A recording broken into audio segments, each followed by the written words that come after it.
All members in attendance are able to fully participate in the meeting, which is being recorded. Should any member need to leave the meeting for any reason, can they please use the meeting chat to advise of this? If a member loses their connection, they should make every effort to rejoin the meeting, but if this is not possible, the Committee Services Officer will note their absence for the remainder of the meeting. If you have to leave the meeting due to a declaration of interest, you must remain out of the meeting until invited back in. Would all members please mute your microphones when not speaking to avoid background noise, and turn off any smart speakers. Please start the meeting with your camera on. Your face will appear on the screen when you are speaking. If your connection is poor, you may wish to turn off your camera and see if this improves it. If this doesn't help, you may wish to quickly leave the meeting and rejoin. If you wish to raise a point of order, ask a question, speak on any item or move a motion or amendment, please use the meeting chat when the relevant item is called. The convener will then invite you to speak. Would members of the press and public please not post messages in the meeting chat? Where items are for noting or where there has been no disagreement expressed, the convener will call for any member who has a contrary view to indicate this through the meeting chat, otherwise the item will be agreed. Please would members not use the meeting chat for any other purposes, as those joining the meeting by telephone cannot see the chat and therefore will not be able to follow the debate. Although we are operating in a different way, this is still a formal meeting of the committees, and the required standards of behaviour and discussion are the same as in a face-to-face meeting. Standing orders will apply to the proceedings, and the terms of the Councillors' Code of Conduct will also apply in the normal way. Does any member have any queries regarding this procedure? There are no queries, convener, so I will now ask the Committee Services Officer to take a roll call for the minute. Thank you. Thanks, Roger. Convener. Present. Councillor Alexander. I'm here. Deputy Lord Provost Campbell. Present. Councillor Cordell. Present. Councillor Dawson. I'm here. Councillor Flynn. Present. Councillor Lynn. I'm here. Councillor Rendell. I'm here. Bailey Roberts. I'm here. Councillor Rome. Present. Councillor Ross. I'm here. Bailey Sawyers. I'm here. Councillor Short. Here. Councillor Smith. I'm here. Bailey Keenan. Present. Councillor Cruikshank. Here. Councillor McCready. Present. Councillor McIrvin. Present. Councillor Malone. Present. Councillor Mara. Present. Councillor Richardson. Present. Bailey Wright. Present. Bailey Scott. Here. Councillor Hay. Present. Councillor Scott. I am here. Bailey McPherson. Good evening, present. Councillor Duncan. Present. Lord Provost Borthwick. Present. Councillor Murray.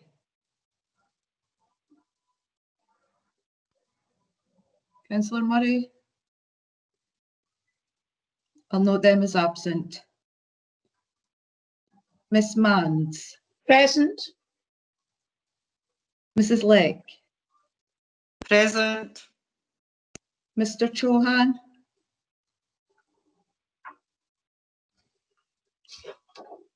I'll mark him as absent. Mr. Baxter. Evening. Ms. Barclay. Present. Ms. Rapke. Here. Mr. Anderson McGuinness. I'll mark as absent. Thank you. Okay, thank you, Arlene. Before I ask Arlene to start the business, I'll just say, as I've said before, if you want to come in, please just use the chat or indicate by raising your hand, and I will apologise in advance if I miss you, but I will try and get you in as quickly as I can. But Arlene, can we go to the business, please? Okay, item 1, declaration of interest. Are there any declarations? Okay, I see no indication. Okay. Item 2, Children and Family Service Improvement Plan 2019 to 2020. You have a report before you. Okay, as you said, the report's there in front of you. I'll just open up and ask if any members have any questions or any comments they wish to make. So move to the chat quickly. I think Mr. Baxter, you were first, and then Billy McPherson. Thank you very much, convener. If I could draw everybody's attention to page 52 of the report, looking at education, is the pedagogy team, key interventions. I'm surprised to see there's mention of a Dundee standard for CLPL. Now, CLPL is one of the devolved matters that is left to the DNCT. Why is there a mention, convener, of a Dundee standard when this hasn't been raised or agreed at the DNCT? Okay, I'll ask Mr. Clancy or Mrs. May if they want to answer that. Happy for Mrs. May to come in there if she wants. Yeah, thank you, convener. Thank you, David, for the question. Yeah, having a look at that. This was really just about fairness and equity in terms of supporting all schools. And so the team thought they would put together what would be an offer that would be equitable across all establishments. So it's not something that's come through DNCT yet, but that doesn't mean to say that it won't come in the future once we've established it, because we're looking at just making sure that when we've got a central team as an invaluable resource to really support improving learning and teaching in the classroom, that we don't just go where everybody asks us to go, if you like, because head teachers will make requests. And what we're trying to do is make sure that we have a standard across the board that means that everyone gets a fair shot at getting supported and challenged equally across this team when they request it, but not to the exclusion of other schools. So that's what really that means. It's not anything formal in the way that it maybe reads, and so maybe we can pick this up offline when we meet. Okay, speak soon. Thank you. Okay, Billy McPherson. I think you're still on mute, Fraser. That must be the millionth time I've done that in 2020, but there you go, my apologies. My question's about the measures on at the bottom of page 38 of the substantive page numbering in relation to school engagement with the home and the satisfaction of parents and carers in relation to engagement with their school. Now, clearly there's the baseline, particularly with secondary schools, has a bit to catch up with the target, and I'm very conscious of the fact we've been living in a very unusual year. I think we would all accept. I've seen some very good practice during that time. For example, every parent council of schools in my ward, of which there are 6 who cover my ward in terms of catchment area, of which there are 6, have all done Zoom meetings, some very well attended for parent councils. But I was just really wondering if there is any advice and protocols in place to ensure good practice during a time when, for example, parents coming into schools is obviously not an option. But if there's any good practice that's out there in relation to ensuring that engagement with parents and carers is maintained and improved in this challenging time. Okay, Mr. Clancy, do you want to respond to that? Maybe just start off, and then I'm sure Audrey will want to come in. But I think, as you say, Fraser, there's some excellent work that goes on, and schools have really tried hard over the last 9 months to make sure that engagement was strong. And I think we've actually learned some things from working online that's helped us engage with more parents in some respects than we've been engaging with before. The figures themselves come from, I believe, the Consumer Household Survey. So our HMI reports give us far larger numbers to look at parental satisfaction with, which are higher than this, but we wouldn't take it for granted. I mean, it's always difficult to engage all parents, but we do have regular meetings with our parent council chairs. where we're sharing ideas of engagement, what's the best way to actually try and pass on information about children's progress within the school, and finding ways to engage all parts of the community. So these meetings with our parent councils are quite important for us in actually trying to share good practice that's out there across schools. And it's been helpful to bring them together to speak. And they have been able to share ideas. You've seen some schools picking up some of the things that have come through. And we regularly say to parents as well that this is one of the areas where we want them to take a real lead within the school in engaging with the head teacher. What's the best way to engage the parents? Because often their experience is of great value in helping schools actually tailor their engagement to get to the greatest number possible. I'll let Audrey come in as well. You've probably covered most of it, Paul. I was just going to remind us how we get that figure, and it isn't through our school engagement, through inspections or through our own school reviews, Fraser. So, Yeah. so it is a kind of a random number sometimes, to be honest with you. And I would agree with Paul that through lockdown and then through recovery periods, schools have been really excellent in engaging with parents. And certainly we talk about it a lot at our head teacher meetings. We're having more frequent meetings. We're meeting more frequently with our trade union colleagues as well to make sure communication is really strong at this time when parents really need to know what's going on. And you just need to go, I mean, not all of us are on like things like Twitter all the time, but if you just need to go on to see the amount of communication that's happening, even just using all these different means of social media to share the most up-to-date information coming out of schools. We've also got very specific programmes going on through the Attainment Challenge to work with families and to get the voice of families in the room, on the screen just now mainly, in order to make plans in going forward with different schools. And also with individual children, we've revised a lot of our team around child processes because of lockdown and recovery. We're looking at that What Matters to You programme. We're looking at work with CELSIS. We're also looking at work with Canny Coaching, which is purely about helping our families to engage better with our schools.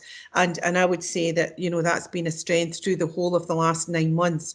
And we want to continue to build on that. And we do, as Paul says, meet regularly with parent council chairs. So we're getting direct access to them as well. So it's an improving picture, but one we want to build on going forward.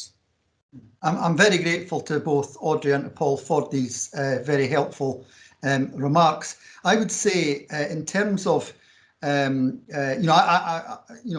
you go by what you see, and I would say the schools in my own area try really hard to engage with parents, and I'm sure that's the case right across the city. The one thing I think we've maybe learned from all the online stuff has just been, and Paul touched on that in terms of, you know, increased numbers. I was on a parent council meeting for one of our primary schools, 65 parents. Well, actually, let's be strictly accurate, probably 62 parents and 3 councillors, but on the call. And in real life, shall we say, I'm sure we're all desperate to get back to normal meetings and so on. But in real life, they would have had a third of that number, if that, to be perfectly honest. So I think moving forward, I think we can, you know, some of what we've learned during the challenging times, I think we can benefit from. But I'm very grateful to Audrey and to Paul for their response.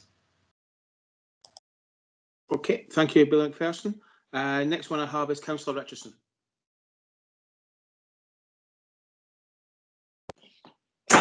Thanks, convener. Can you hear me? Yeah. Yeah, go for it. I just wanted to say, in terms of the action plan in particular, there's a huge use of acronyms all over the place, and I did hunt for a glossary of terms because once you've got to about 10, 12 of them, you're forgetting what the first one was and mixing them up. So I think a wee glossary with some of these reports might actually be quite helpful, quite useful. Yeah, I do find education at times sometimes is very keen at sticking to acronyms and having to explain them. So I think certainly we'll take that in consideration for future reports and certainly try and see if we can make sure we don't put as many acronyms in them in the future. But certainly thank you for that, and we'll make sure that happens in the future. Councillor Duncan, I've got you next.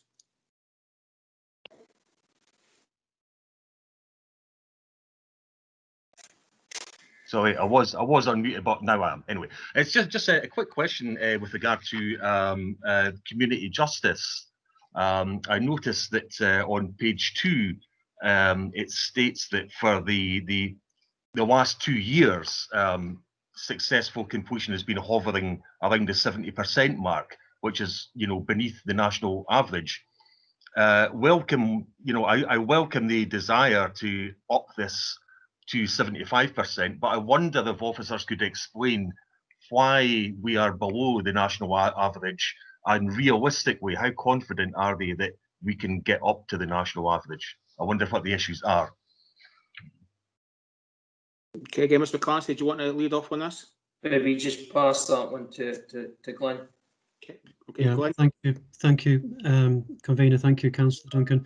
You'll see in the report that historically the successful completion rate for CPOs at one point has been well above the national average. You could even argue that it's perhaps artificially above the national average, over 80%.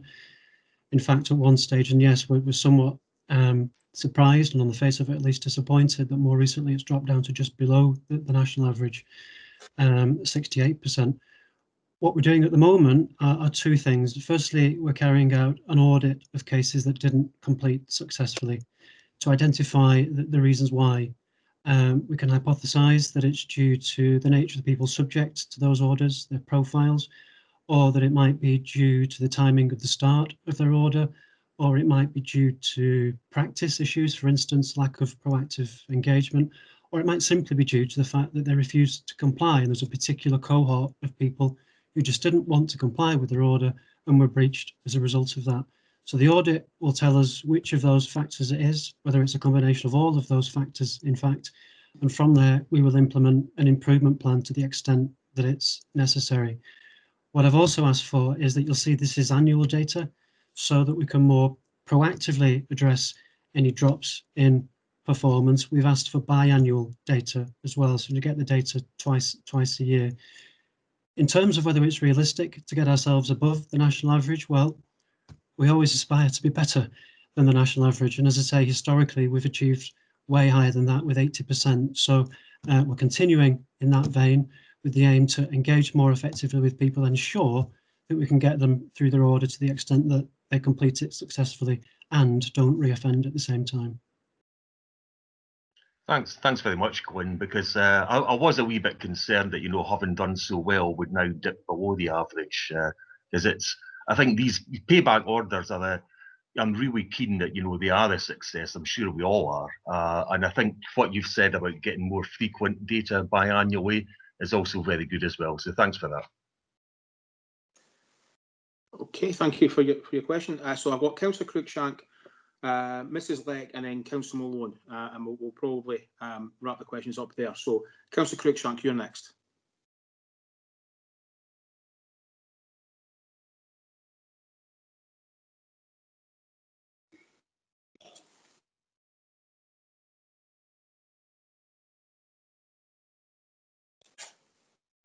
I believe she's having problems. She's had to come off her laptop onto her phone again, so.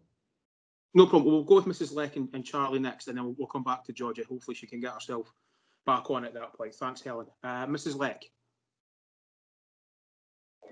Thanks, convener. Thanks, Audrey, for explaining all of that. But one section that I'd just like to comment is the inequalities section there.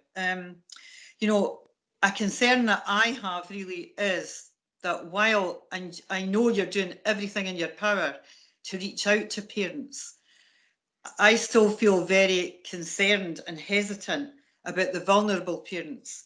And I know that in that section it talks about the flexible family support. Could you explain that a wee bit more? Because I'm not sure, convener, I don't know what that actually means.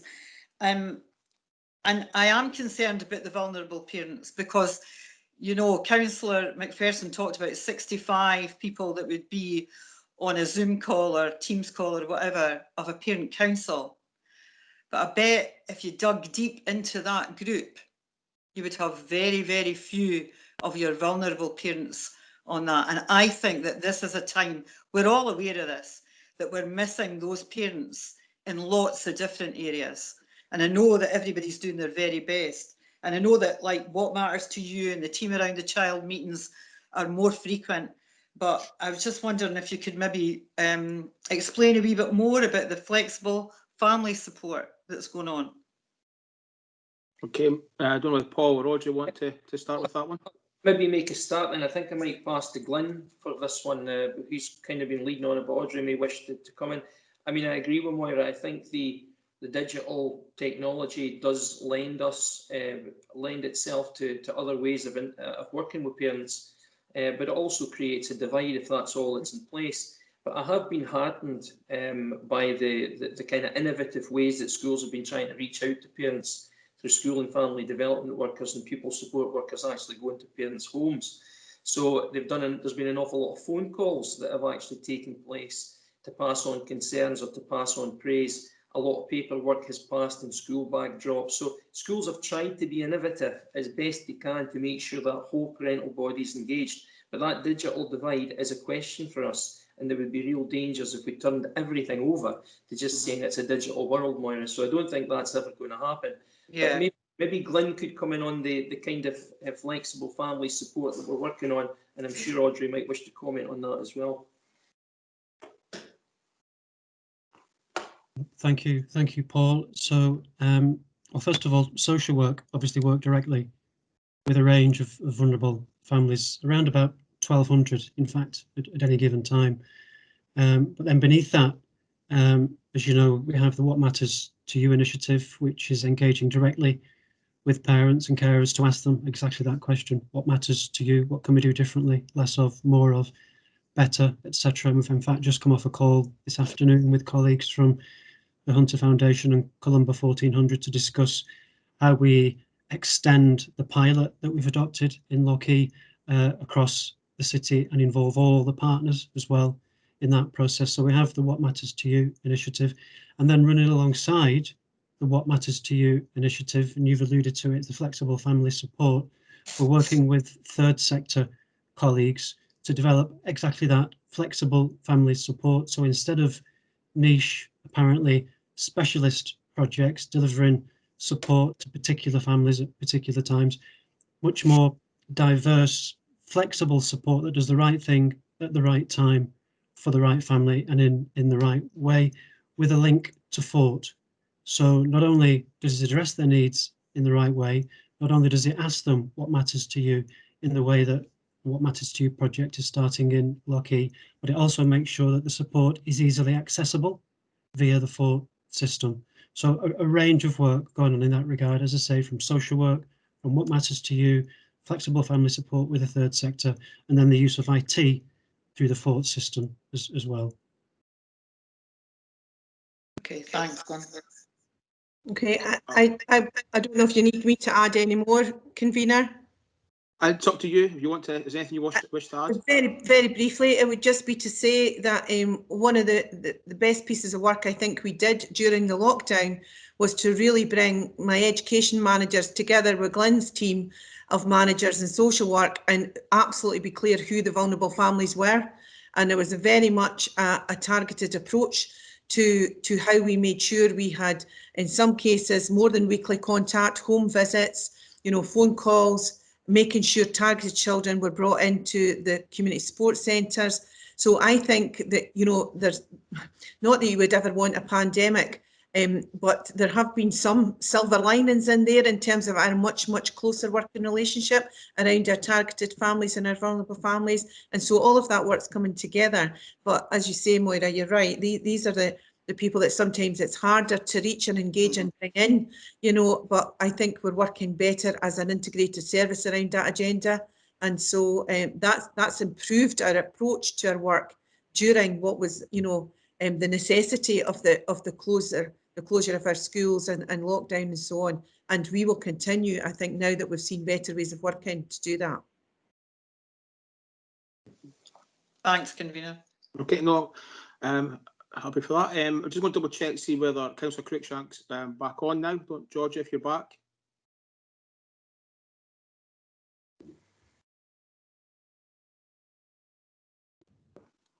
Thanks, convener. Yeah. Having horrendous problems here tonight with my technology, so I apologise. Nothing to apologise for. I'd like to welcome the report and thank the officers for bringing it forward. On page 24 of the plan for improvement, we talk about the increase in the number of the 1140 hours for nursery places, and underneath that, they increase the percentage of eligible 2-year-olds taking their nursery place. The baseline in 16-17 was 22%, and the target for 21-22 was 27%. I thought we might have been a bit more ambitious than that. I've got a few more questions, but will I just carry on, Stuart? Yeah, just go for it. Ask your questions and we'll get Paul and the team to answer. No problem. The other thing, a slight criticism about the report is that it flip-flops between percentages and numbers. Ideally, could we have both or one or the other, because it's distracting. And also, following on from Margaret's point about the overuse of acronyms, there was a few that I didn't know. I knew most of them, but there was a few that I didn't know. And the report is meant to be understood by parents and obviously the wider public. And on page 38, we see, and Fraser touched on this, we talk about the engagement, parental engagement, and then in the summary, we'll have going forwards, we will routinely measure our impact and involve all stakeholders in designing and delivering a shared approach. If people can't understand the report, then that makes it more difficult for them to engage. So just a slight criticism, but thank you. No, I'll get Paul to answer your first two questions. But I absolutely agree with acronyms, and we need to make sure we get that right going forward. So we'll speak to the team and make sure we, in future, any report, as acronyms are out, or at least a glossary if it needs to be in there. But I'll ask Paul maybe to answer your other points. Yeah, absolutely, and thanks, Georgia, for that. And in terms of the acronyms, don't feel alone. When I read the report the first time, there was a couple I didn't understand. So we're going to definitely have to get to the bottom of the acronyms and make sure that that's actually put out in a way that's understandable. So apologies for that. In terms of your comment on the numbers, most of the figures are in percentages. The two where we've actually got numbers are based around pupils with additional support needs. And it depends on how you measure them. The national 1 to 3s are more geared around pupils at Kings Park. And so I think the team had a difficulty in deciding whether they're going to take the ASN population across Dundee or just the population in Kings Park. But your point's well made, and we'll make sure for next year that we're consistent in that, and we'll use percentages and we'll be clearer. Your last question about the ambition in terms of the 2-year-old uptake in early years, that figure of 22%, the baseline figure is 22% of all the 2-year-olds in Dundee. It's not 22% of eligible 2-year-olds. The eligibility criteria are quite wide in terms of the benefits that families can be on so they can have a place, and also if they are looked after or there's a kinship or guardianship order. So it's difficult to know the total number of eligible 2-year-olds. So the target figure was based on information that Scottish Government sent to all councils with quite extensive work they had done to work out the percentage of 2-year-olds that might be eligible for a place, or they thought would be eligible for the place. So that's 22% of all the 2-year-olds in the city, not to 22% of eligible 2-year-olds. But again, and you raised this point with me, I'll make sure that's clarified the next time the report comes round to be clear, to be clearer about the definition of the percentage. So these were good questions. Thanks very much, and that will help the report in future years. Okay, Councillor Cruikshank, are you happy with that?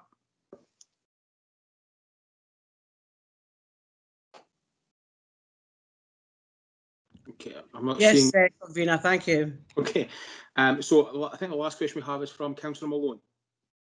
Yeah, thank you, Convener. On page 13, we've been given a series of indicators of issues that face young people.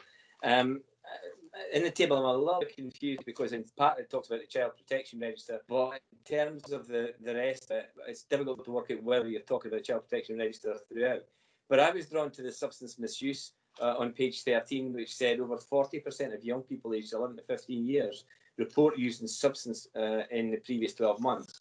And given the absolute crisis of drugs in the city, that struck me as being very, very alarming. I went to the health and well-being section on page 27, and at the end of it, of the what we intend to do section, it does say we will contribute to the development and implementation of regional strategies such as on parenting, mental health, substance misuse, and child weight. So I kind of welcome that, but is it really that we're just going to be concentrating on contributing to regional policies or regional programs, given the fact we all clearly got a crisis in our schools that 40% of young people are reporting of taking substances? And when I went on to the impact of what we intend to do 2019-2022, I saw there was good an indication that we were going to measure the activity of school kids in terms of exercise, food, etc. But I saw nothing in that section about how we intend to actually look at the occurrence of drug taking and substance taking in our schools, and how we're going to go about targeting that area particularly, and how we're going to manage performance and improvement in that. Okay, thank you for that. Mr. Clancy, do you want to start with the answer? I'll to Glyn first, and then and Mrs. May may have something to say after that, but Glyn might lead on that. Okay, Glyn.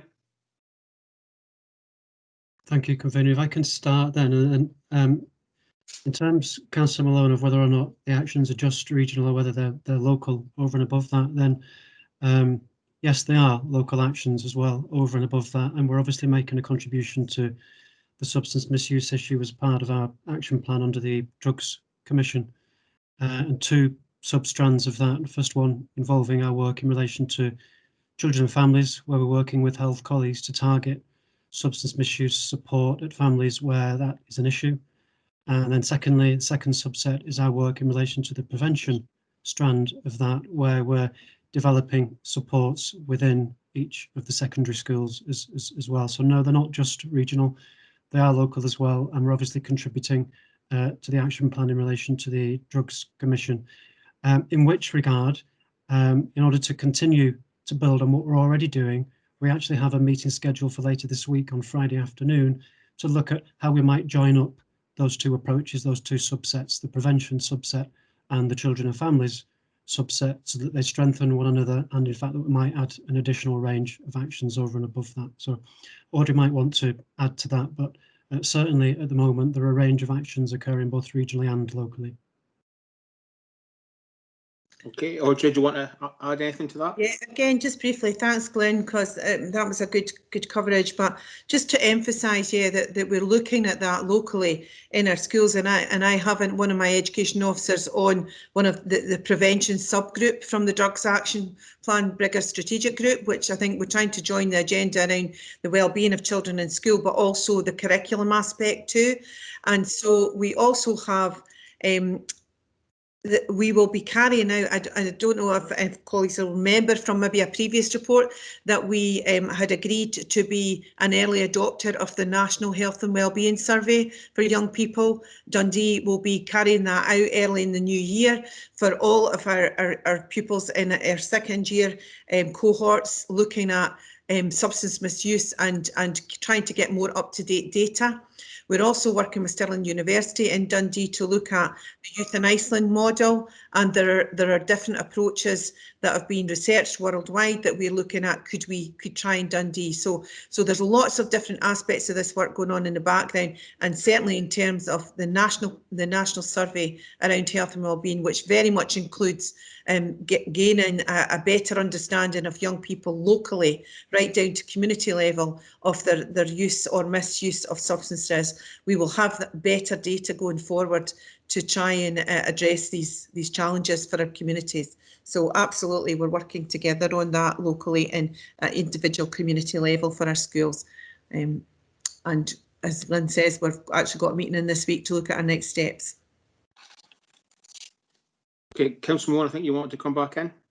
Yeah, it's just to thank the officers for the answers, and I appreciate that a lot of activity is taking place beyond the scope of this report. I mean, it's one of the areas I've asked about before about cross-referencing reports, because we had a lot of information there, but we don't have kind of the cross-referencing necessarily here. I think given the fact that we're doing so much at a local level, I think just to say, to have the point at the end that says we will contribute to the development and implementation of regional strategies and not kind of reinforce what we're already doing in the report, I think that's an omission. It's a miss. I think we should be making a much stronger and bolder claim about what we are doing, and it would be nice to see that in the report as well. And it would also be nice in the impact of what we intend to do section that there's some reference of what we expect the outcomes of all this activity we're doing in relation to drugs contained within that as well. So thanks for, I think the answers were really good, but I just think that this report could have been strengthened to have a much more local focus in it when it comes to the action plan. Okay, certainly we'll take that on board for the future. I did say Councillor Malone was going to be the last question, and Councillor Mara has asked for a question. So tonight I'm going to be generous and let you in, Councillor Mara, since we've only got one item on the agenda. So I will let you in, but you will be the last question on this paper. I greatly appreciate it, Convener. Thanks very much. The question relates to educational attainment, probably best summarised in page 26, relating to tariff scores. I'm particularly concerned about secondary attainment and longer term trends in that. Scottish Government data this week has shown that average pupils in Dundee are now undertaking 3.5 subjects, which is an entire subject less than it was in 2014. Seems to be a very significant contraction in the availability and choices that are put in front of pupils. Should that not be a matter of concern when we talk about tariff scores, when we talk about attainment at the senior level, if we have a far narrower curriculum being offered to pupils, and are our intent around driving up those performances more based on a much narrowed curriculum? Just any kind of thoughts and comments as to where the Chief Education Officer sees that going in the next couple of years. Thanks, Convener. I don't know, Paul Roger, want to start with this? Rodri, kick off. I might come in after her. I'll see how well she does. Thank you. Right, marks out of 10. Okay, so I would like to just get a closer look at what you're referencing, Councillor Mara, if that's okay, because I'm not aware of that figure just now. So I'd like to look at that more closely, because that would certainly not be my understanding of the direction that we're travelling in just now. In fact, if anything, the offer is wider than it's ever been, because we've had a whole review of the senior phase curriculum where our young people make their choices, if you like, for what they're studying going forward. So I would want to dig deeper into the detail in that particular report, because what we're trying to do is meet the needs of all learners by widening the curriculum to offer, you know, different kinds of pathways, which will lead to much more successful, sustained, positive destinations, whether that's, you know, through work or through college or through university or further higher education. So what we've done a lot of in the last couple of years is look at, for example, increasing the number of foundation apprenticeships. But at this moment in time, although a lot of it is online, as you'll be aware, we have over 900 young people going out of Dundee schools to college for different vocational courses and skills for work and different kind of opportunities there. So I'm a wee bit concerned that looks like we're narrowing the curriculum, when actually on the ground it looks like we're really offering more. So again, I just want to understand the basis of those figures before I would be able to really answer this properly in the way that I would have a deeper understanding. But all I could say is we are consciously looking at offering a better set of choices to our young people to meet the needs, to allow them to be on a pathway that will actually lead to a better opportunity beyond school. So I'm not sure where you're getting these figures from, and I'll need to have a closer look. Okay, Councillor Mara, I'll let you back in. Yeah, I'm happy to supply those figures. It comes from SQA data published by the Scottish Government. There's press coverage on that today. Understand that maybe Ms May's not caught up on that, but I think it's a worrying trend. I think we're looking at a Braveview Academy appears to have the lowest actually entry rate of any school in Scotland at 2.5 subjects. So it shows, and it also includes higher and tariff level qualifications, so some of the vocational qualifications that Ms May is referring to. We'll maybe not get into further detail on it this evening, though. If I can maybe pick up the conversation with Mrs May in the next few days, I think it's worthy of further investigation, because I think it would be a matter of concern for everyone on the committee, particularly if officers feel that work is going in one direction and actually the results are heading in a different one. So I'd appreciate that opportunity, and thanks, convener, for indulging me. No problem. Certainly my experience as a parent of a senior pupil in a Dundee school is that certainly there's more on offer than there was before, but certainly if there's an issue with how it's been reported, then we obviously need to look at that. Mrs May will, as I said, that she'll clearly look at that and get back to you, and certainly that may be something we can pick up at a future date. With that, I don't see anybody else wishing to comment, so is this report agreed? Okay, I see nobody saying otherwise, so thank you for that. Okay, so I think that's the committee. Thank you. Thank you, convener. The next committee is the City Development Committee. Good evening and welcome to tonight's City Development. I think we're just waiting on people leaving, I think we'll just go ahead, Aline, if that's okay. Okay.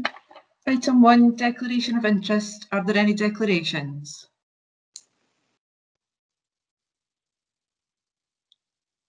No? Okay. Item 2, Civic Government Scotland Act 1982, street names. You have these for approval. We've got two sites, Baldragon Phase 6 development and the new residential at Ellengillen. There's been consultation as expected, and the committee is asked to approve the following street names on both developments. Take that as being approved. Yep, agreed, thank you. Item 3, heat network statements, non-statutory planning guidance. You have this for approval. Developers are required under Policy 46 to deliver the heat networks in Dundee Local Development Plan, and following a 6 weeks period of consultation with some minor amendments, this report seeks approval for the content to be finalised document as a non-statutory planning guidance and will be material consideration in determining future applications. Councillor McCready, I think you have a question. Thank you very much, convener. I welcome this report. It's good to see it come back. I fully support more heat networks. I've got a couple of questions. As we face a climate emergency, do officers think that this policy on its own will lead to heat networks becoming the norm in new developments across the city? And if that's not the case, are there other actions that either the City Council needs to take or we need to look for others to take? Because I think it's really important that, I am reminded that in my ward we kind of were ahead of the curve in this 100 years ago in the Logie estate, except the technology maybe didn't quite meet the aspiration of what was required. But we should be ahead of the technology. We should try to be at the forefront of this for future. So I just wonder if there's anything else officers think we need to do, and maybe that possibly needs a further report to committee or something like that. Okay, thank you for that, and I totally agree with you. Going forward, we have to look at every possibility we can with regards to the climate challenge. Mr. Presswood, would you like to come in first, or possibly? Yeah, I'm very happy to do so, convener. Many thanks. I think the short answer to Councillor McCready's question is no.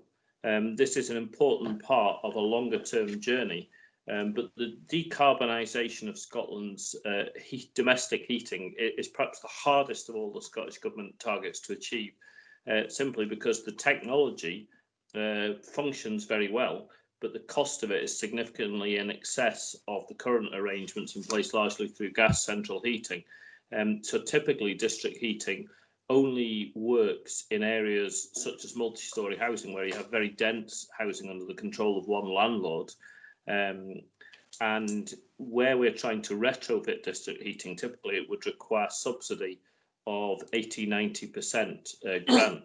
So I think that there will be a continuing journey. We have around 10 years to come up with a solution for decarbonising domestic heating. Scottish Government, through the various agencies, are very committed to this agenda, as our UK Government. But I think it will be some time before this becomes the norm. I think this policy is about future-proofing Dundee, so that we have a good understanding to build on the excellent work that we've already done around identifying potential areas for district heating networks in the future, in working with our partners MVV at Baldovey and potentially around providing district heating within the MSIP site. But I think it is a long-term journey, and we will continue to engage with Scottish Government and other partners on that. Thank you, Mr. President. Can I come back in, convener? Yes, Councillor Yeah, I mean, I'm very happy with that answer. I mean, happy to continue with the discussion with officers and see if there's anything that, in the fullness of time, we might want to think about bringing back to committee, because I think it is an important issue, and I take on board what Mr. Presswood said. Thanks. Thank you for that. Councillor Keenan, you have a question or comment? Just taking that we're going to strive to decarbonise heating systems within homes, obviously move away from gas and the like. You know, there is a lot of opportunities, obviously, to develop renewable energies and not just heating systems. But I'm just wondering whether the administration's given any thoughts as to how they would achieve that and how they could potentially free up some money to do so.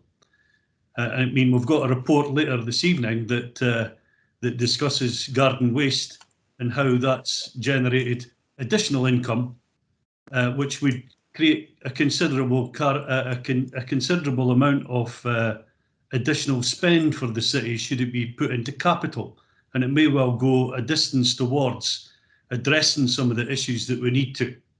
And I'm just wondering whether that's something that's been given any thought by the administration.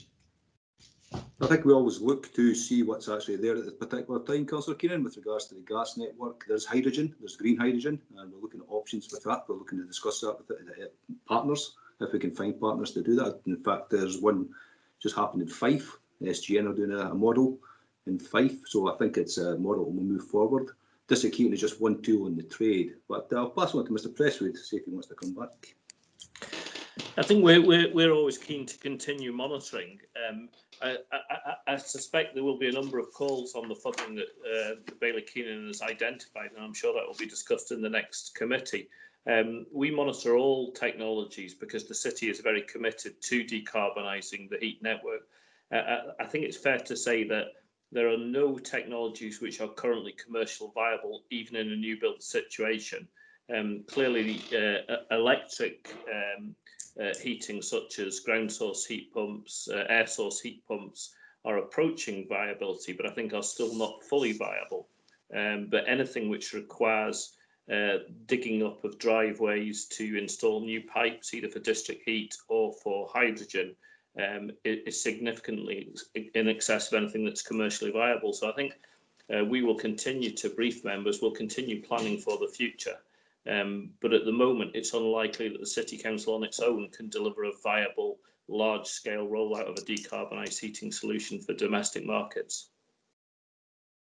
Thank you, Mr. President. Councillor Keenan, you come back.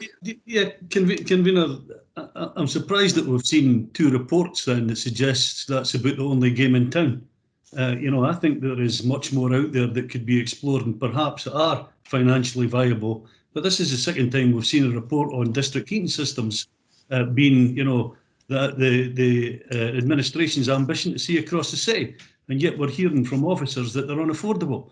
So, you know, I'd like to see a report coming back that suggests we can afford to do something, because there's a lot of people in the city in fuel poverty. It's 1 in 4 in Scotland. So I think there is much needs to be done. I think this report in front of you is actually just giving non-statutory planning guidance. This is just actually us enhancing the local development plan and not making plans going forward for it just being the fact of what we're going to do. Councillor Alexander, would you like to come in? Thank you, if you'll indulge me, convener, because the comment that Bailey Keenan made was directed at the administration. So on behalf of the administration, I'm happy to provide a response through the chair. This is an issue that we are actively working on, in fact, and I've been directly involved in some conversations with global players who are working in electrical technology in a domestic setting, as well as investigating, as Robin Presswood has already mentioned, the opportunities that might arise through the development of the Mitchell and Scotland Innovation Park. The announcements earlier this week in terms of Fife. Progress is being made very rapidly. Things change very rapidly on the ground. There are many examples of different technologies being used in a kind of test bed format, and we're very keen on exploring if any of those can be deployed in a Dundee context. I would also say that actually it's not an administration view about district heating systems. That's one component of a strategy, which is actually unanimously endorsed by every single political party on this council. And the other thing just to add is the progress that has been made in a relatively short time by the various measures, including district heating systems in our multi-stories, that have resulted in a drop in fuel poverty across communities in this city. So I don't think anybody can say we've shied away from the issue, very much tackling it head on. And I'm actively working on exploring opportunities with Scottish Government and UK Government, and was having conversations with environmental groups just last week on how we are looking to progress that. So rest assured, hopefully there'll be further progress to report back to Council, but we're certainly not resting on our laurels. Thanks, Convener. Thanks, Councillor Alexander. Any more questions? So I'll take this reports. Agreed. Thank you. Item 4, Greenfield Golf Club area 20 mph zone order 2021. You have this for approval. Simply a TRO, traffic regulation order for 20 mile zone in the Dundee Golf Club area. I'll take that as agreed. Thank you. Convener, I've got a question. Oh, sorry, Councillor McCready, missed that. Sorry. No, I've got it. Very quickly, I just want just like it confirmed that this would be the default position now for any new developments, that 20 miles an hour would be a default position, unless there's a particular reason for it not to be. And does that mean that that reports would have to come to committee though? I'll put that across to you, Mr. McNaughton, just to confirm. Convener, yeah, if the type of road, Councillor McCready, suits the 20 mile an hour limit, then yes, it's the intention to put in a committee report for 20 mile an hour on future development schemes like this. Okay, that's very helpful. Thanks. Right, thank you. Next one, Arlene, please. Item 5, Straven Terrace, stopping up of roads, footpaths and footways, order to 2021. You have this for approval. As I say, it's a proposal to stop up and remove roads, footpaths and footways for the adopted network to allow the housing development to take place. Any questions? Take that as agreed. Thank you. Item 6, tenders received by Head of Design and Property. You have this for approval. We just seek to approve accept 4 tenders, total expenditure 417,000 for infrastructure and construction works. Number of tenders are there. Councillor McPherson. Thanks, Convener. Councillor Duncan and I have concerns regarding one of these, which is P19706, the digital advertising boards on the front of the Caird Hall and McManus. We feel these could look incongruous, with no problem, I should say, with the other items, and that includes what is proposed for the south elevation of the Caird Hall, which we think will look perfectly okay. We feel that rather than move refusal of this, we've got real concerns about what this will actually look like, to be perfectly frank, but what we would rather do than move refusal of it was ask for it to simply be deferred for one cycle, in order that there can be a briefing of elected members where we can go through the options, and come to a far more informed decision based on what options there are for this. These are beautiful buildings, the Caird Hall and McManus, and we just do not want to see them ruined. And I'm not suggesting for a moment officers are trying to ruin them, but the reality is there are concerns. I've had about half a dozen constituents contact me. That's not masses, but it's a few who have raised these sort of issues. And the bottom line for me is this, that it makes far more sense. There's no real urgency in this, and it makes far more sense to defer it for one cycle only, have a briefing of elected members with an interest in this, and then we come back in a far more informed position to reach a conclusion as to whether or not this tender should go ahead. Thank you for that. I take your comments on board. We'll have to point out that this was approved in a principle for advertising boards in 2019 in our Future City Centre report. And the principle of the screens, this is basically just to consider the approval of the cost. Bearing in mind we've actually passed this at a previous committee. So I'll pass this on to Mr Presswood with regards to the time restraints and any contingencies we could put into place if possible. Mr Presswood. Many thanks, Convener. I confirm that this is funded by the Town Centre Fund, which does require to be spent, I understand, by the end of March. I should say the description that we've used in the report is perhaps a little bit misleading to the public. We've described it as an advertising board, whereas really it is an electronic information board. We have worked up these proposals in conjunction with Leisure and Culture Dundee, who are very happy with the proposed positioning and size of the signage. It is exclusively for the use of Leisure and Culture Dundee to advertise what's going on in the McManus and in the Caird Hall. There is no commercial advertising whatsoever. The size of the signs on the Caird Hall is approximately 2 metres by 1 metre. It's something of that order. So it's fairly similar to the current paper signs that are there, and signs which, to my mind, look quite often fairly tatty with dated information on them. The idea of using an electronic display is to allow the team at the Caird Hall and McManus to update, to use pictures and to illustrate the acts and exhibitions that are on in the two respective venues.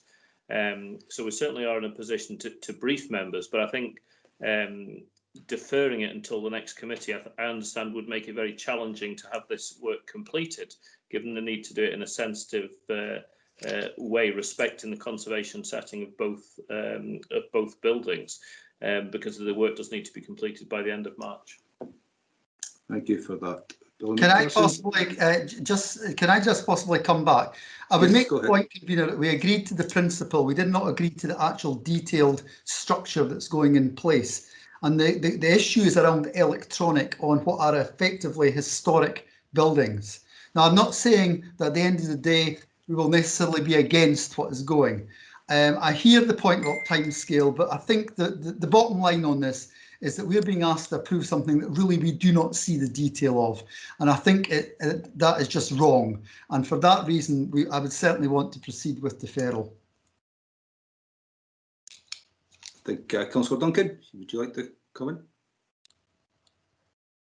Thanks, Convener. I mean, Bailey McPherson's pretty much, outlined my concerns as well, that, we are being asked to effectively rubber stamp and approve something tonight that we don't really know the details about.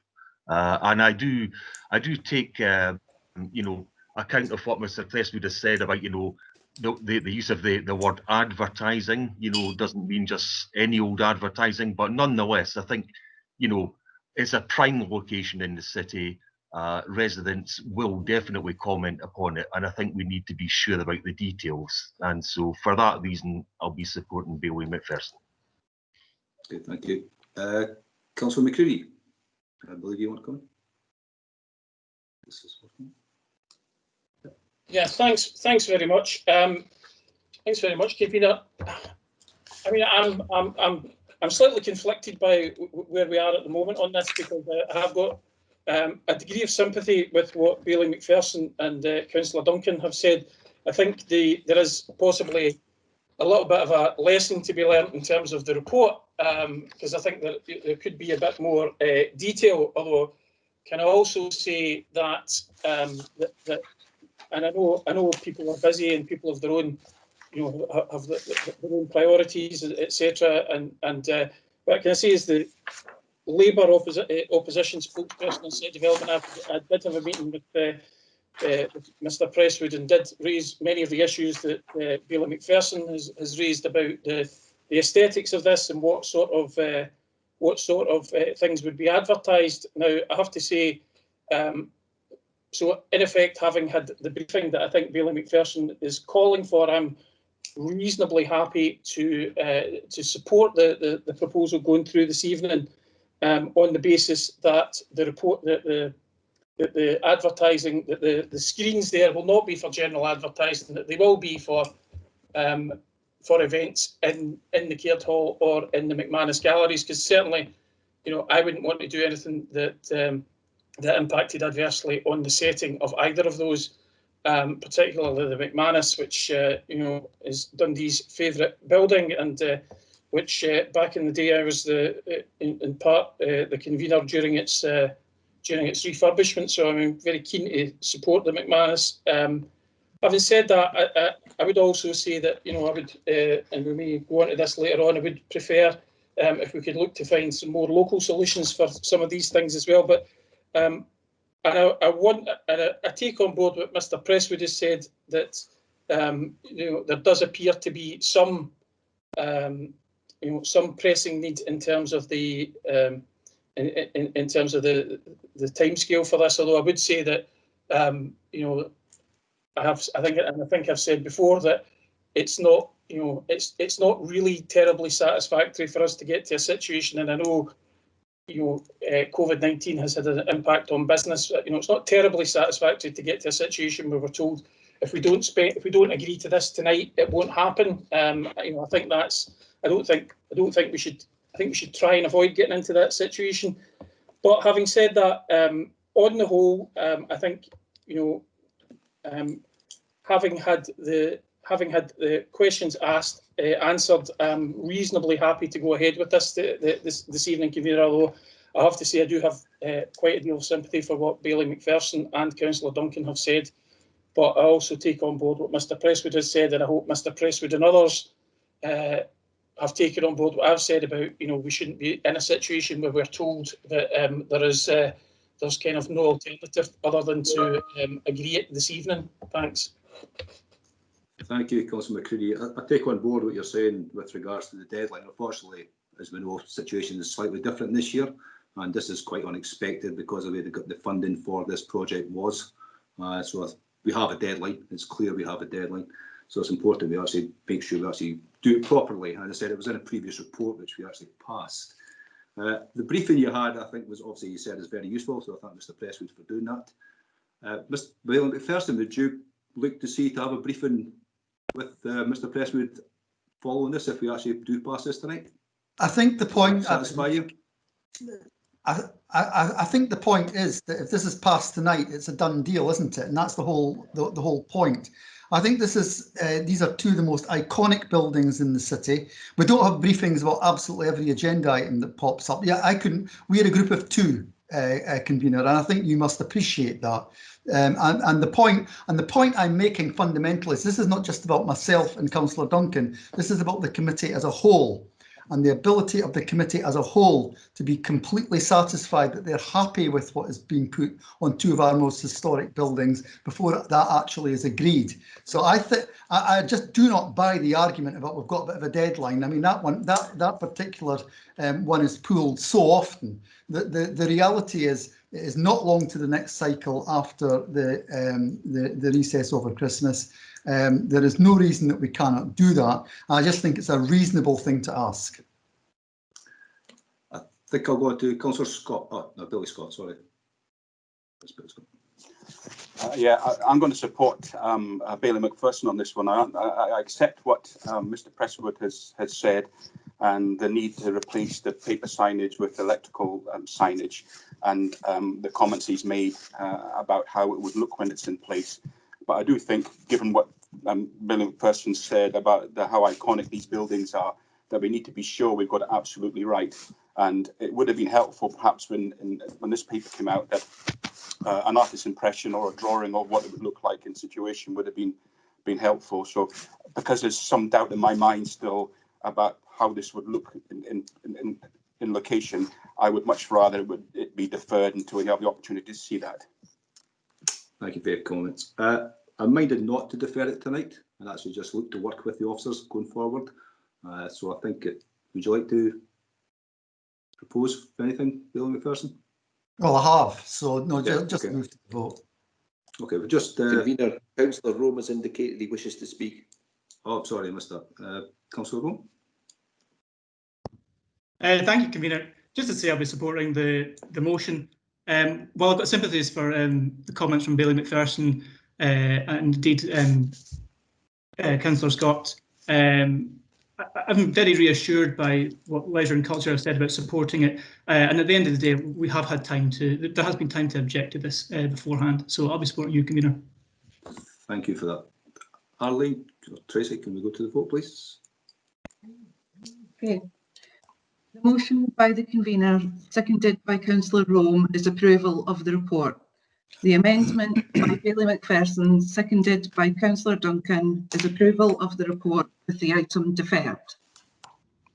Convener. Motion. Councillor Alexander. Motion. Deputy Lord Provost Carroll. Motion. Councillor Cordell. Motion. Councillor Dawson. The motion. Councillor Hunter. Motion. Councillor Lynn. Motion. Councillor Rendell. Motion. Bailey Roberts. Motion. Councillor Rowe. Motion. Councillor Ross. Motion. Bailey Sawyers. Motion. Councillor Short. Motion. Councillor Smith. Motion. Bailey Keenan. Motion. Councillor Cruikshank. Motion. Councillor McCready. Motion. Councillor McIrvin. Motion. Councillor Malone. Motion. Councillor Mara. Motion. Councillor Richardson. Motion. Bailey Wright. Motion. Bailey Scott. Amendment. Councillor Hay.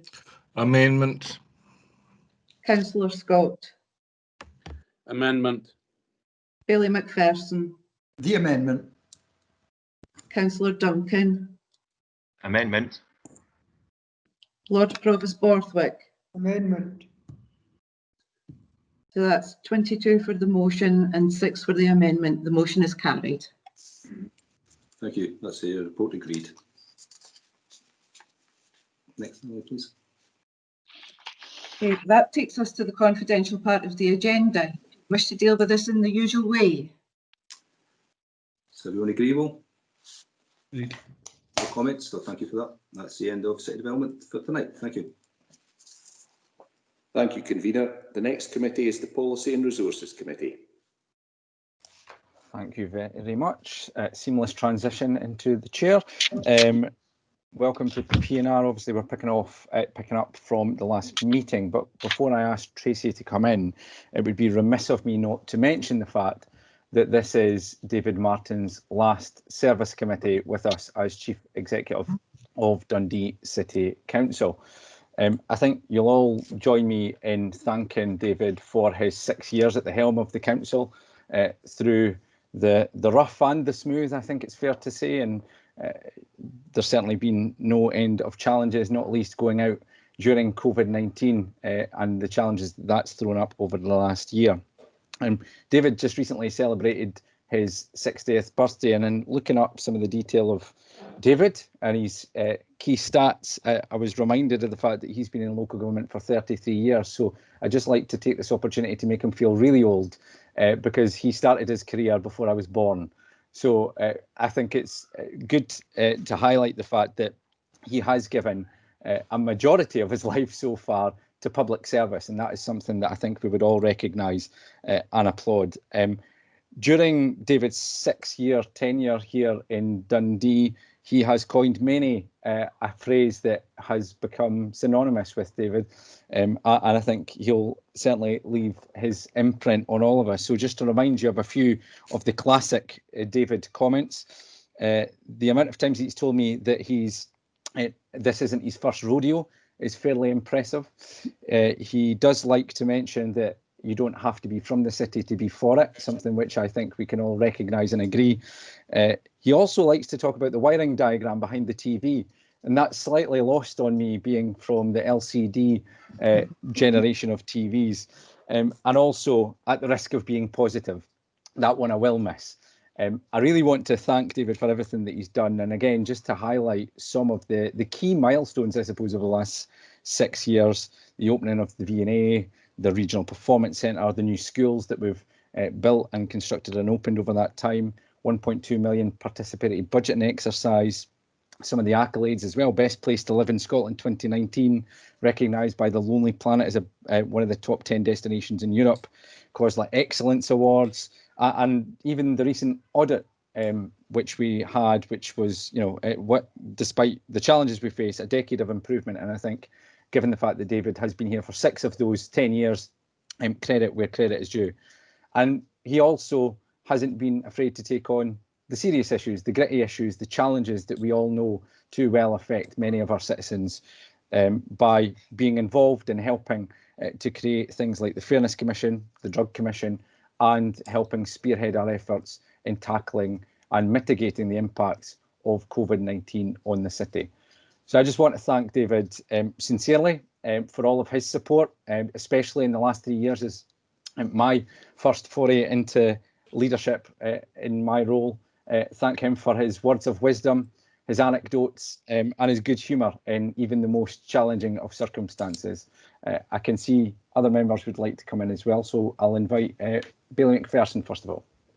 Thanks very much, convener. And I have to say, I'm genuinely sad at David's retirement. I'm sure he's not, but I'm sure he'll have a long and happy retirement, and we wish him well. But I would say David's the 3rd chief executive during the time I have been a member of the council. They've all been approachable and helpful, and David has very much been the right person at the right time for our city. Big challenges and very significant strategy that we've had in terms of our ambition for our city. And David has been, and I've said this to his face before, he's very good at what I call the big picture.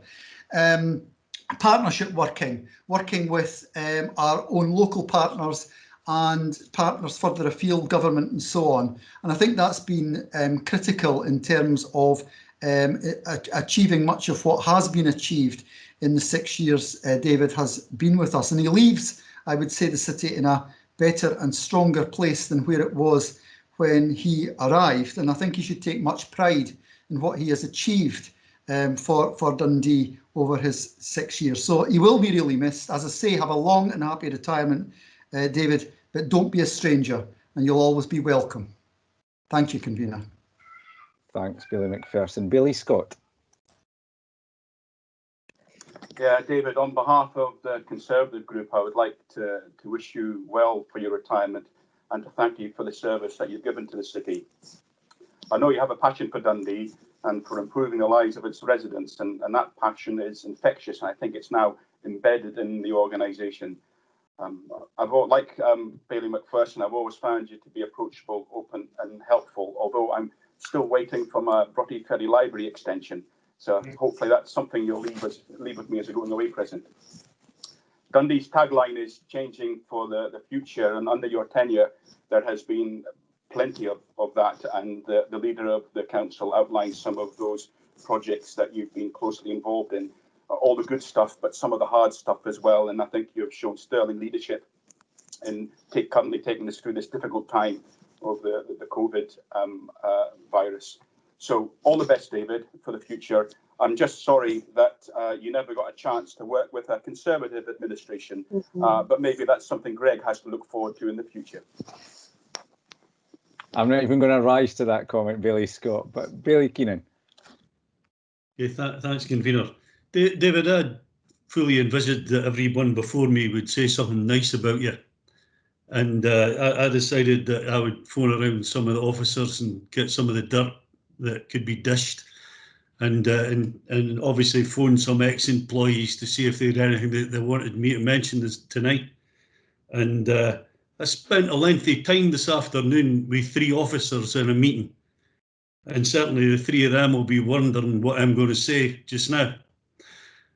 So I'll give them and I'll put them out that misery. I'm not going to say anything. I didn't really phone around people. I want to wish you well. I think that your efforts in the city have been excellent. I think you have pushed the items for equality and looking to bring the living wage up, looking to address poverty. It's a pity that governments haven't acted as you have, or I think we would have moved these agendas on a lot further than they have been. Difficulty, obviously, in local government, I suppose you'll look back on your many years at the things you've done. You know, I can even reflect on some of the time that I've been there. Have we really made a great deal of difference for people?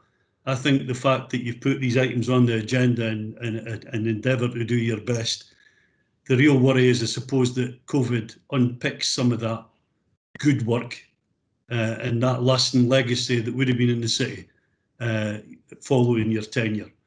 But I really wish you well moving forward, and I'm sure that you'll have Dundee in your mind when you're sunning yourself elsewhere.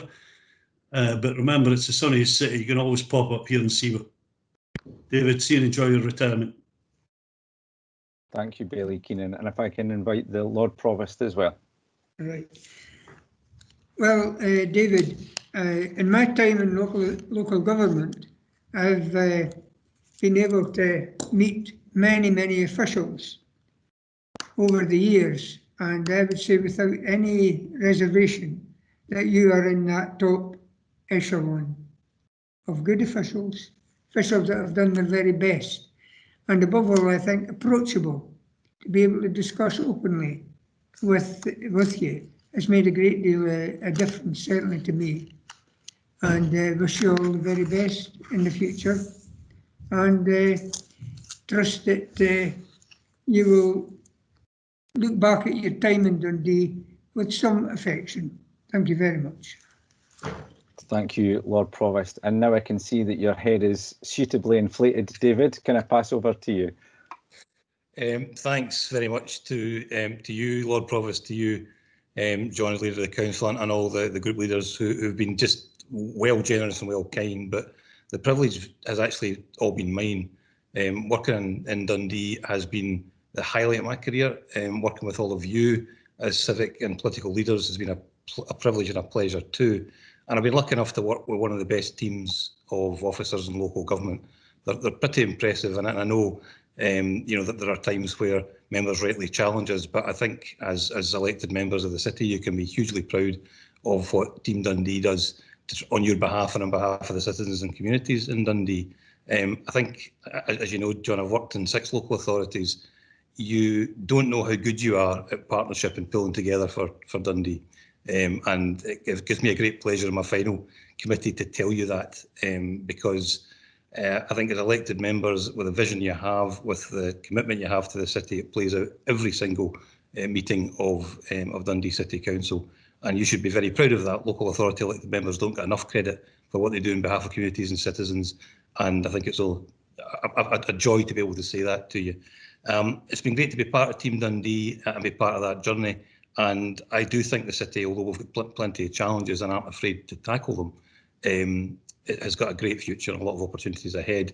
And I would want to pay tribute, John, to your style leadership, because you don't see it. I may have been doing this for a year longer than you've been born, but your style leadership and your approach inspires many people in Dundee of all parties and none. And I think that's a huge benefit for the city. And finally, the hardest thing I've actually had to do in the last 6 years is be a Motherwell fan in Dundee. But, you know, into every life a little rain must fall, as elected members would say. So thank you very much for your kindness. Wish you all the best for the future. And Godspeed. Thank you. Thank you, David.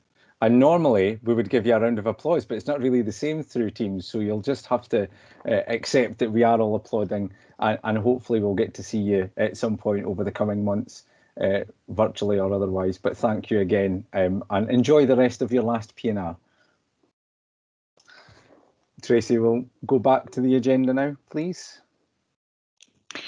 Okay, that takes us on to declarations of interest. Does any member wish to declare an interest? See nobody jumping at the opportunity, so I'll take that as a no. Okay, items 2, 3, 4 and 5 on the agenda were dealt with at the adjourned meeting on the 16th of November, so we move to item 6 on the agenda, Dundee Health and Social Care Integration Scheme Statutory Review. You have a report before you. It's not my intention to introduce every report, because I think you've all had longer than usual to read all these reports as well, so I'll just go straight to the item and any questions. Kevin, Bailey Keenan. Convener, can I maybe ask, I thought there would have been some political input to these negotiations, given some of the things that have faced the city in relation to its partnership with health, given that health continues to be overspent and continues to see generous bailouts for government and local government doesn't. We obviously have had changes or proposed changes to terms and conditions of employees of council that potentially would have seen £4,000 cut out their wages. And I think there's a number of things that, we would want to see addressed going forward as a city. And I'm wondering how these will be best placed. So what are the things that officers will be looking to reshape by way of the deal that they come back with? And are they looking to address some of the issues regarding finance and sharing of finance, hospital set-aside money coming to the city quicker than it has done in the past, so that they were not in a position where it's a one-sided game of local government making cuts whilst it doesn't happen elsewhere? Thanks for your question. I'll ask the Chief Executive to come in, because obviously recommendation 2.2 is specific in asking or instructing the Chief Executive to make sure that we fully participate in that process. But just to also say that, of course, we do have elected members involved in discussions both within NHS in terms of an NHS board member in Ken Lynn and IJB reps, one from your own party, two from mine as well, making sure that we're part of those conversations. And when we're talking about service delivery, every aspect of how we deliver services has to be considered, and of course finance is part of that, an absolutely critical part of that, of course. So David, can I ask you just to come in to respond to that point? Yeah, yes, of course I can, and thanks, Bailey Keenan. So I think first of all, just an assurance that all elected members will be fully involved in the shaping and the reshaping of the integration scheme, and also it's a partnership agreement between Dundee City Council and NHS Tayside that has to be ratified by both parties before it can be submitted to Scottish Ministers for subsequent comment and approval. So there's not just the commitment to involve elected members in the development of our thinking, but also the approval of it at the end of that process. And it's important, I think, to stress that. The integration framework itself doesn't deal with some of the issues that Bailey Keenan's raised. It's more of an enabling framework that specifies how the Health Board and the Council in a given area will work together to delegate functions to an integration joint board. It does have issues like, for example, which services are hosted, which services are delegated, and the nature and extent of those delegations. So some of the points Bailey Keenan raised are absolutely legitimate as part of the discussion around that, and we'll be bringing that back to elected members. The issue of risk sharing in budgets is also in there, and that is something that we will come back to with views on. Having consulted with elected members, what we've effectively done is complied with the minimum requirements of the legislation, which in the 2014 Act required us to determine whether a scheme required fundamental review or effectively could be tweaked or could be left alone. So what we've simply done is agreed that with 5 years experience, the scheme will require to be revised, I think as Bailey Keenan said, and that we will bring, after proper consultation, and the legislation, I should stress, allows us to consult with anyone and any group that the Council and the Health Board deem to be appropriate, and then bring that back to elected members for decision in due course. So just to give elected members, all of you, that reassurance that this has to be something that elected members are supportive of, will be involved in shaping, and will be in agreement with, or one hopes, when we bring it back in partnership with the Health Board in due course. And I think the other thing, just to say, Bailey Keenan, hopefully to give you some reassurance over and above that, is that I think this is probably a matter that we would want to have a briefing on, to have a fuller discussion and make sure that we're all comfortable with the approach, and we'll make sure that officers make arrangements before any report is considered finally at PNR going forward. So hopefully that gives you some reassurance. Convener, can I maybe, I mean, I welcome the fact that you can deliver that briefing, and I'd welcome some more comments from officers regarding the things that, look to me like they should be red lines for council. And the hospital set-aside money, particular things of budget sharing that could have left the council more burdened in the future, I think are really things that we need to have a better grip of. And it's reassuring to know that officers have that in hand. And I welcome that briefing and, you know, the comments from officers as to how that's best addressed. There is many things in health and social care, such as the revolving door of going back in and out of hospitals and people's life expectancy in the city, that I'm sure in partnership we've all got the best interests of our citizens at heart. Thank you for those comments, and as I say, we'll make sure that briefing is arranged to ensure that we can have that fulsome discussion. I can see no other comments on this item, so if nobody is jumping at the opportunity, I'll take that as agreed. Okay.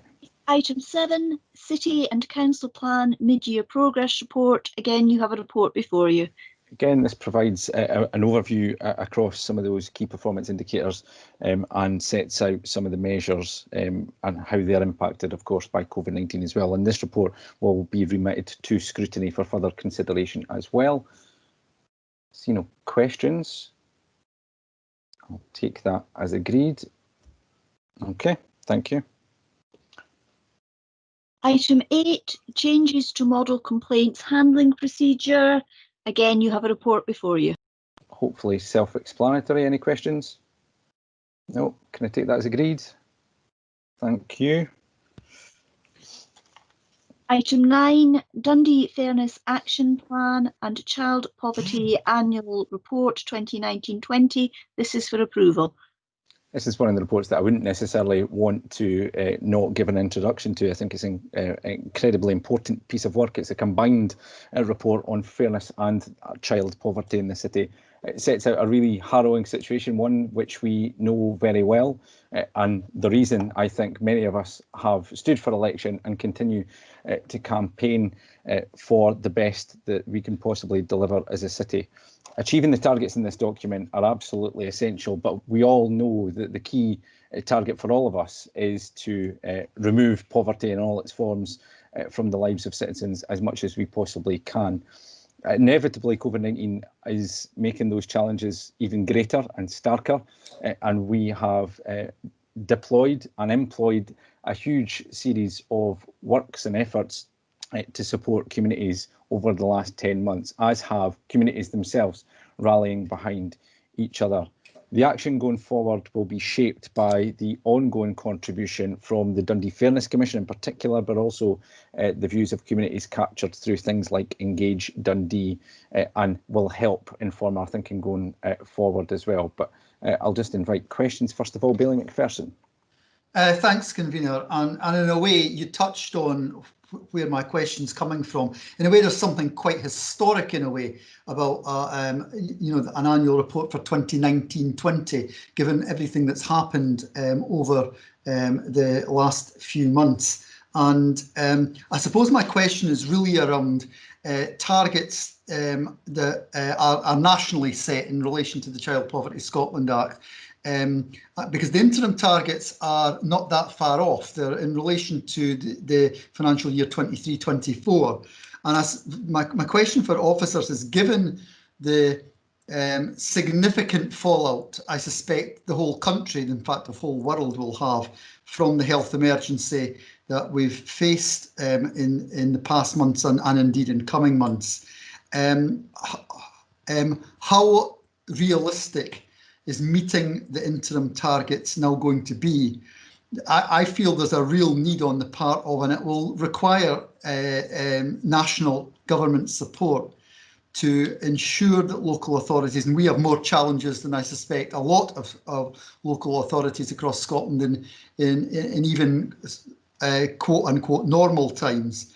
But given the likely job losses that we've already seen and we're continuing to see, do officers have any concerns that interim targets may not be achieved, and what can we be doing to ensure that we do everything that we can to ensure that we do meet these interim targets, and therefore we see the number of children and young people in absolute and relative poverty reducing over time?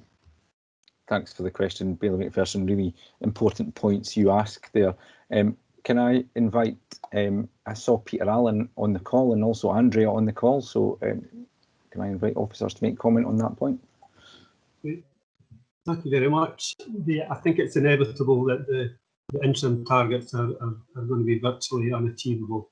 I think that any target that's set for Scotland is always going to be particularly challenging for Dundee because of the proportion of poverty that we have in the city. I think that we are ambitious in the sense that we want to match the Scottish targets, but I would be very surprised if despite the best efforts at a local and a national level, if there's any chance that we will be able to meet the interim targets within a year or two. I think that there needs to be a serious discussion at a national and a local level about what can realistically be achieved given the impact of COVID and how wickedly it exacerbates every aspect of poverty that we're already fighting against in the city.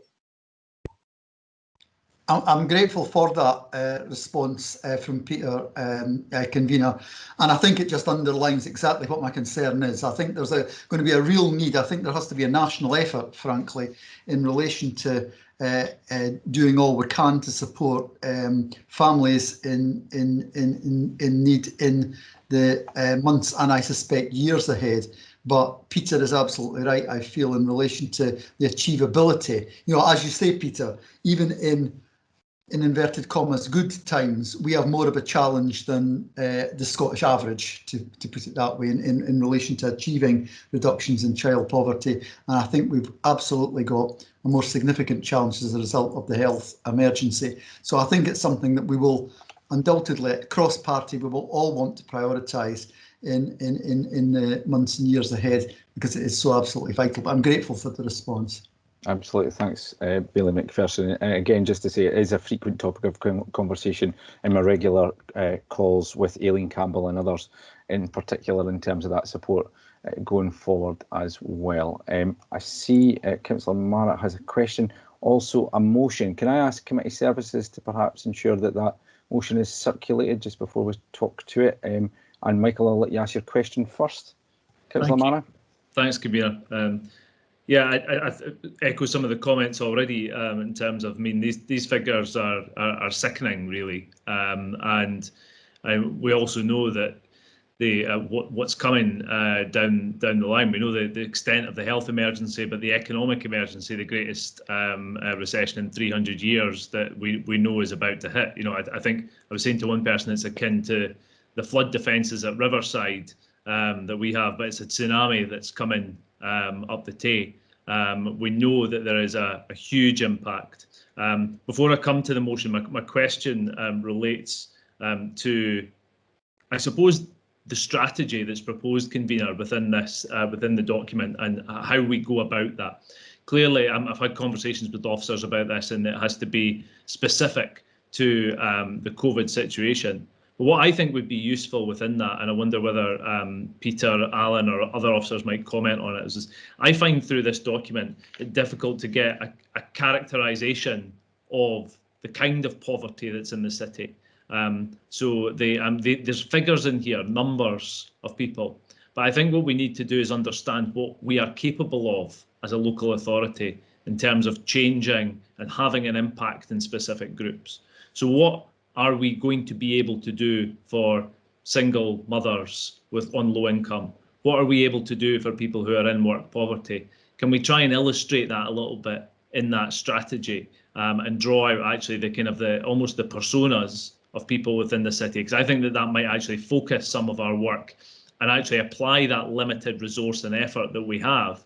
I mean, I would say I suppose that's my question. I would say to Councillor Bailey McPherson on this, I mean, you know, we've been told for a decade now that there has been a national effort, and the figures actually that we've got in front of us represent an abject failure of that national effort.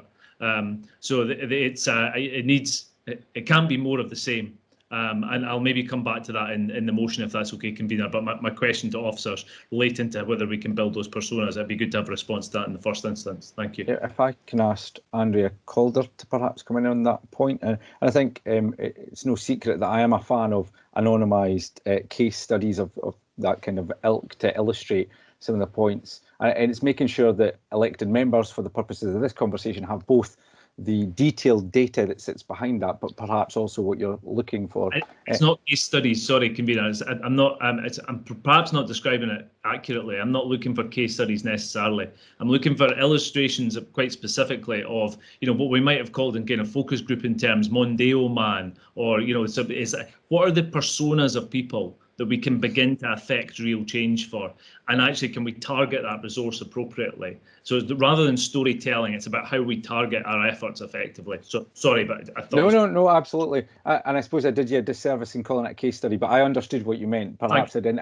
I think the articulation was perhaps on my part that I didn't deliver it very well. But Andrea, can I ask you to come in on that point, please? Yeah, so just on that point, yeah, we definitely need to be looking at more focused actions, and I think that's what fed through within the best value audit, that we need to be prioritising particular areas. So I think as the report sets out, and although it's a look back report, we're setting out that there's a lot of work we need to do between now and June next year to try and drill down on those actions and pick the actions that are going to have the biggest impact, and make sure all the supports are in place for those actions. And it is very much a partnership approach, and for some of the, or one of the examples Councillor Mara raised there, that is about looking at how we support single parents, either to maximise their benefits and or their working hours, and how we support those people through that process. It's also about looking at some of the new benefits that are going to be coming into play, and they come into play early next year, which we think are going to have a significant impact on people that have got young children. So there is a number of areas that will start to have some impact, but a lot of work that we need to do between now in June. And I think the other aspect is just that lived experience. So the Fairness Commissioners are definitely holding our feet to the fire on this one, and making sure that we listen to all the input from them, particularly around food and fuel poverty. And you'll know that that's areas that we're currently working with all the services under COVID to try and make sure that during this winter period that we've got the right supports in place for people. Okay, thanks, Andrea. Michael, do you want to move the amendment that's been circulated to all members? So you should have it in your inbox if you didn't see it when it popped up on the screen. Thanks, convener. I mean, I would be surprised, frankly, if this didn't meet with universal approval from council. I know that certainly the Labour group didn't have a lengthy discussion, it's fair to say, about taking a very small action. But the impact of this change proposed by the UK government to remove the £20 uplift that was put in place will push 200,000 children into poverty across the UK. And I was looking for figures on how that would equate to Dundee, but in some regards, I'm not that bothered about it, because every one of those children across the whole of the UK pushed into poverty should not be, if anything can be done about it. So we should, since we had our last meeting, there's over 60 organisations have written together, charities, anti-poverty organisations, written to the Chancellor asking them to make sure that this doesn't happen. I'm just asking that we add our voice to those calls, and make sure that what we, if for the cost of a stamp, we make those representations and join with them. Let's just hope that the Chancellor is listening on a moral basis to this. There's huge amounts of money being committed by the UK government across this. The pandemic borrowing gone up and up as a result of that, and I know that we'll pay the costs of some of those things in times to come. But the real cost of this falls on children who can't be fed, families who can't make ends meet, and more people who are pushed into chaotic and deeply unfortunate lifestyles as a result. I would say that there are things that we should be doing closer at home. There are things in this report, I think, that are relating to the mental health heavily. We still haven't had a response to the mental health. And I see just today, I think we're being invited to a briefing on the mental health plan from NHS Tayside. That's way overdue. We need action on that, and we need it very quickly. On the drugs issue in the city, both the two issues I think that are most tied up with extreme levels of poverty in the city that we should have control of and can do something about. We need to do more of those things locally and make sure that we take quicker action and act on them. But it would be remiss of us not to act tonight and ask the Chancellor to do the moral thing and ensure that actually that we support families who are going to be in ever more desperate need, and the thousands of children and families in Dundee who will be affected if this cut comes ahead. So I would hope that that would have unanimous support from across the chamber. Thank you, Councillor Marrett. I can say on behalf of the SNP group, we're more than happy to support your amendment. I think experience over the last 6 months has taught us that we need to rally behind those that are most challenged, I suppose, during COVID-19. And this is a very small way of trying to recognise some of the real hardship that exists in every single one of our communities. And on that basis, I'm more than happy to support your amendment. I know that Bailey Keenan, of course, will want to speak to it, and I know Bailey McPherson and Councillor Scott want to come in as well. So Bailey Keenan, pass over to yourself. Convener, I'll not say too much on that. I'm happy that you're prepared to support it. I welcome the comments that are going to hear from Bailey McPherson. I hope that we can, if there's any tweaking to be done, that it's something that we can live with, and we act in the best interest of consensus within the chambers. Thanks. Okay, thank you for that. Bailey McPherson, I'll come to you and your suggested tweak.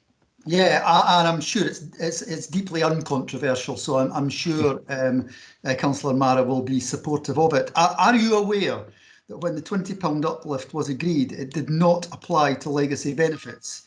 There are thousands and thousands and thousands of people across this country that are not on universal credit. Universal credit has not been rolled out. The original proposal was it would all be done and dusted by 2017, and legacy benefits like JSA, like incapacity benefit, like income support would be a thing of the past. They are not a thing of the past. They are still there. I had a constituent on the phone last week wondering why he's £20 a week worse off than his neighbour. Very simple. He's on incapacity benefit. His neighbour's on universal credit. Now the Joseph Rowntree Foundation actually had a very good article, 18th of November, if you Google it, and the point they say is the £20 weekly uplift must be extended to legacy benefits. Yes, of course it must. And I would be grateful if Councillor Marrett would agree, just a very short addition to his motion to say and extended to legacy benefits, because I think if we're going to have a fair way of dealing with this, it's just not right that if you happen to be on a different benefit, you don't get, basically. It's fair points. Councillor Marrett, are you happy to accept that? Happy to accept that, Kabir. Great, and I think again there seems to be a general consensus on that issue. I'll invite Councillor Scott to speak. Yes, thank you very much, Convener. I was just going to say that the Conservative Group welcomes the report, first of all. I mean, I'm not going to get into statistics. I think we've had these arguments before, and there's no point in just doing that. I'm just going to say that the Conservative Group will be supporting Councillor Marrett's amendment, motion, should I say, because it's actually Scottish Conservative policy. You might know that Douglas Ross has actually called for the £20 extra to be added to universal credit and kept after April. So that's something we'll happily support. Thank you. Thank you for your comments. So on that basis, I think we've got consensus, and I see no other voices wanting to come in at this point. So I'll take that as agreed. Thank you. That takes us to item 10, changing for the future programme 2018-22 update. This is for noting and agreement. Progress report as detailed in the report. Any questions on this? Nope. I'll take that as agreed then, if there's silence. Thank you. Item 11, financial implications of the Council's response to the COVID-19 emergency and financial recovery plan update. This is for noting. I think we're all acutely aware of the significant financial challenges, irrespective of COVID-19 in many ways, but exacerbated and significantly so in terms of the position we find ourselves in at this point in time. This report obviously was provided a few weeks ago, and I know there is an update which I'll ask Greg to come in a moment in his, I suppose, I was going to say previous role, but it's still his current role until a few days, to provide a bit of context around that. The latest update, as you can see within the report, also references some of the difficulties and challenges faced by Leisure and Culture Dundee and the Health and Social Care Partnership, and those challenges are not looking likely to dissipate or disappear anytime soon. Greg, can I just ask you to come in and provide an update on the figures that are contained within the report for context, please? Yeah, thanks, Councillor Alexander. So the figures contained in the report were prepared for when the report was initially going to PNR in November. Through the revenue monitoring process, the latest update we have as at the end of October shows a further £2 million reduction in the revenue monitoring position, and that will be reported to committee in January. So the paper in front of you has a projected deficit at the moment of 6.5, but following that revised position, that would then improve to a deficit of 4.5. So we're continually to monitor the situation, work with services with regards to forecasting, but I thought it was important to update elected members on that improvement in terms of the deficit position. It's still a challenge for us, given it leaves us £4.5 million, but I think it shows that we're going in the right direction, and potentially if there's additional funding or we're able to get further clarity around the financial flexibilities, we'll continue to report that to keep committee fully updated in relation to the projected deficit for the year 2021. Thanks, Greg. And certainly, given where we were just a matter of months ago in comparison to the position we find ourselves in, it's certainly a more favourable position. But a reduction of £2 million still leaves us £4.5 million short, I suppose. So we better not get too far ahead of ourselves, I suppose. Bailey McPherson. Found difficulty unmuting myself there, my apologies. In part, my main question, actually, Greg's really answered it. So, but I did also have a sort of supplementary, and it's in relation to a comment on page 166 about Leisure and Culture Dundee, who obviously, the organisation obviously faces a very significant situation in relation to its projected trading deficit for the current financial year. It refers, I'm just very conscious of the fact that this paper is now slightly historic, given the adjournment of PNR last month. It refers to a letter of comfort confirming continual financial support. I take it that has been provided.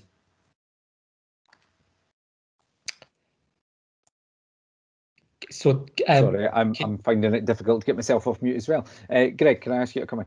Thanks, convener. So, Bailey McPherson, the letter of comfort hasn't been provided yet because that's for a decision for committee to take. However, we've been actively engaging with Leisure and Culture Dundee to ensure that there was nothing that was of a critical nature, given the delay in hearing it at committee. So subject to agreement tonight on the report, then there is a draft letter that would be prepared and signed by Mr Martin in the role of Chief Executive and passed to Leisure and Culture Dundee. Right, that's fine. I was just really wanting to know if the point that was made in 5.3 was us essentially agreeing to, which clearly we're going to. It's common sense to do so. But I was just really wanting to know what the current position to hear that, Bailey McPherson. Clarified, fine. So grateful to you for that. Thank you. Thank you very much. Bailey Keenan. Yeah, convener. Just wondering if there is any further lobbying going on at COSLA to try to address the issue. And I know that I think in previous questions we've asked, perhaps at leaders' meetings on Friday, regarding the understanding of how much money the government had received in Barnett consequentials that may not have yet have made their way to local government. And I think we were going to receive some update on that. So I'm just wondering how close we are to closing that gap. You know, given that government's making some promises regarding finance at the moment that, you know, I wouldn't have thought they had the money for, especially when the rest of local government's in its financial difficulties. So I would hope that there would be an effort towards addressing the issues that local government face, whilst I'm still supportive of frontline workers receiving the £500. And I'm obviously supportive of breakfast clubs being introduced, given that, you know, in early conversations with ministers or the SNP government, I was putting that thing forward probably about 15 years ago. No point in having kids hungry for their first shift at school. So you know, I'm just wondering if there's any more, and perhaps Mr. Colgan can shed some light as to how much we believe the government still have that could potentially come in our direction. Thanks, Bailey Keenan, and thank you for endorsing some of the items within the SNP manifesto for the Holyrood election. Always appreciated. But the point that you make is a good one in terms of that proactivity in making sure that we are lobbying anyone and everyone that we possibly can to leverage in as much resources as we can to support vital services during this time. So I can give you, from my perspective, a guarantee that I am lobbying extensively both Scottish Government and UK Government colleagues to make sure our voice is heard in a Dundee context. We're also working very closely with some local authorities that share some of those challenges. So, for example, my counterpart Susan Aitken in Glasgow, making sure that we're exploring any opportunities in terms of lobbying where we have a shared focus on some of those issues of deprivation, of poverty. And I know that from a COSLA perspective, clearly there is a degree of unanimous support to ensure that we are pushing at those doors to make sure that the voice of local government is heard. But I also know that officers are very much engaged in conversations in a professional sense to ensure that, you know, chief finance officers, etc., are able to feed into Scottish Government colleagues as well. But Greg, can I ask you just to provide your thoughts on that? Yeah, thanks, convener. So Bailey Keenan, in terms of representation, as Councillor Alexander's outlined, we continue through Directors of Finance to provide information regarding loss of income and cost pressures, and also the potential use of the financial fiscal flexibilities. And I think it's an important point on the latter, is that the majority of those flexibilities are not additional money to the council. They're almost just a reprofiling of money by, for example, loan repayment holidays, but they will come in use to the council, particularly given the costs of COVID are likely to continue also into the next financial year. In terms of the specific point regarding consequentials, it's something that I've engaged with COSLA on along with Directors of Finance, and it's quite a complex position to understand the volume and value of consequentials that have come through to the Scottish Government and how much of those have passed on. And what I was brought to my attention last week was that I understand that Audit Scotland are going to be carrying out a piece of work looking at that exact information. So if agreeable tonight, what I'll do is get an update from our audit partner Fiona Mitchell-Knight on the timescales associated with that work, and also speak to COSLA and update members of the Policy and Resources Committee this week on the updated position. Thanks, Greg. That's helpful. Bailey Keenan. Convener, even at this stage, though, I would feel that COSLA would be making some assumptions. It would be good to have that circulated as well. You know, it might not be an accurate figure, but it will be based on having a reasonable guesswork, as would normally happen at COSLA. So, you know, it'd be good to have that level of understanding. Yeah, and I think Greg said that he will contact COSLA to take them up on those points that are made, and hopefully information that is then provided can be circulated around every member of PNR. So I can see Greg nodding, so he'll take that away. So thank you for that. I see no other questions on this report, so I'm going to take it as agreed. Okay. We now move on to item 12, capital expenditure monitoring. You have a report before you. Standard item. Is there any questions on this? Nope. Okay. Can I take that as agreed? Thank you. Item 13, revenue monitoring. Again, you have a report before you. Again, the regular report that just provides you with an updated information on the position we find ourselves in. Councillor McCready. Thank you very much, Convener. Can I draw attention to paragraph 6.6 in this report? I'm concerned that we do continue to see overspends in city development. I raised this with regard to the last financial year position at the recent scrutiny committee. I was given an answer about actions being taken, and I welcome that.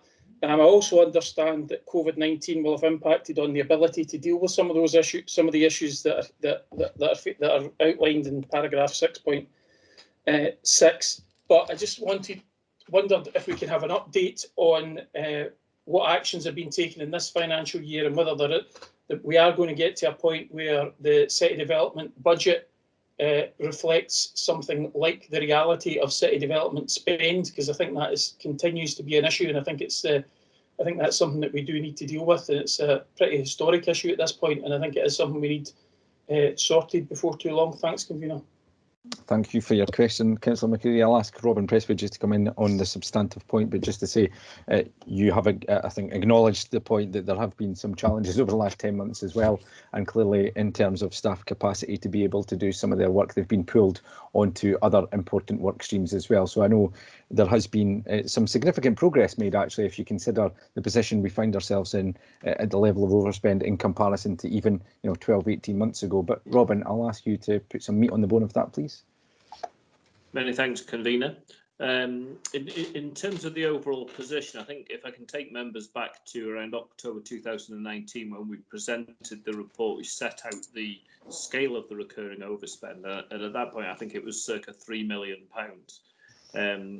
We have taken corrective action as far as possible within the service, and have focused very heavily on the corporate items which hadn't been delivered, including rationalisation of property. So we're starting to see good progress with the closure and demolition of a number of properties.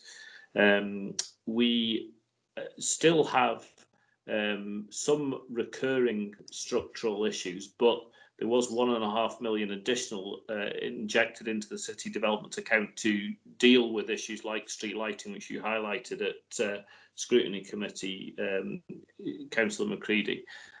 So my estimate is that it's obviously very difficult to strip out the impact of COVID-19. It has led to delays in some of the property rationalisations that were assumed historically, but my estimate is that the recurring structural deficit within city development, which is not manageable within the service, is less than £1 million now. So I think that there really has been significant progress in there.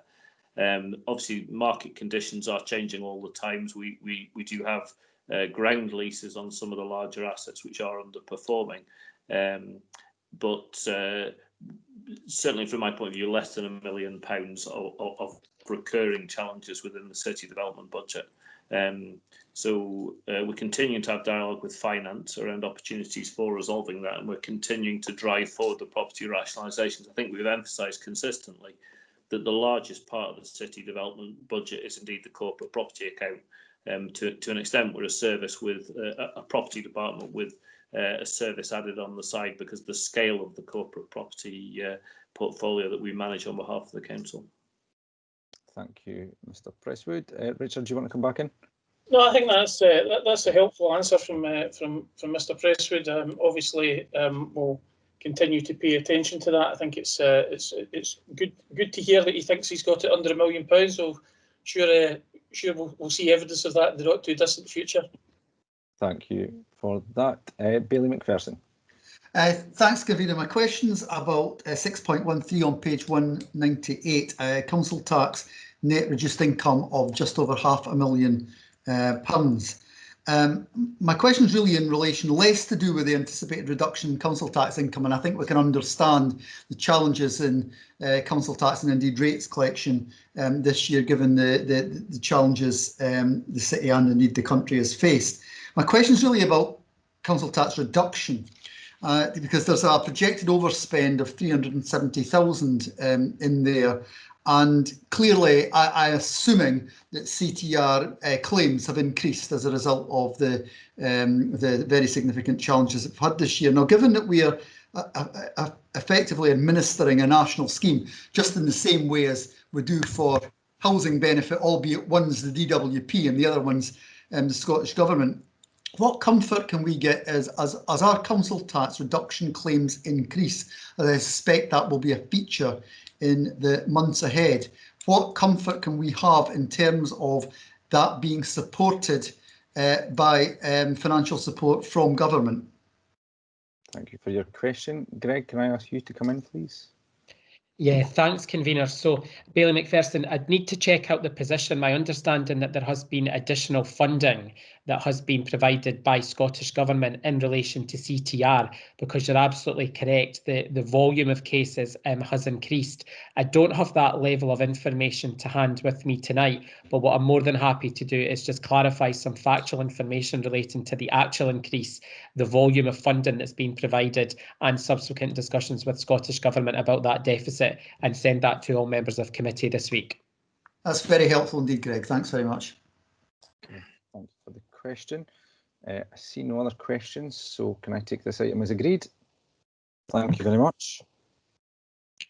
Okay, item 14, IT Capital Expenditure 2019-2020. You are asked to note the position. Again, self-explanatory, hopefully. Any questions on this? Nope, I'll take that as agreed.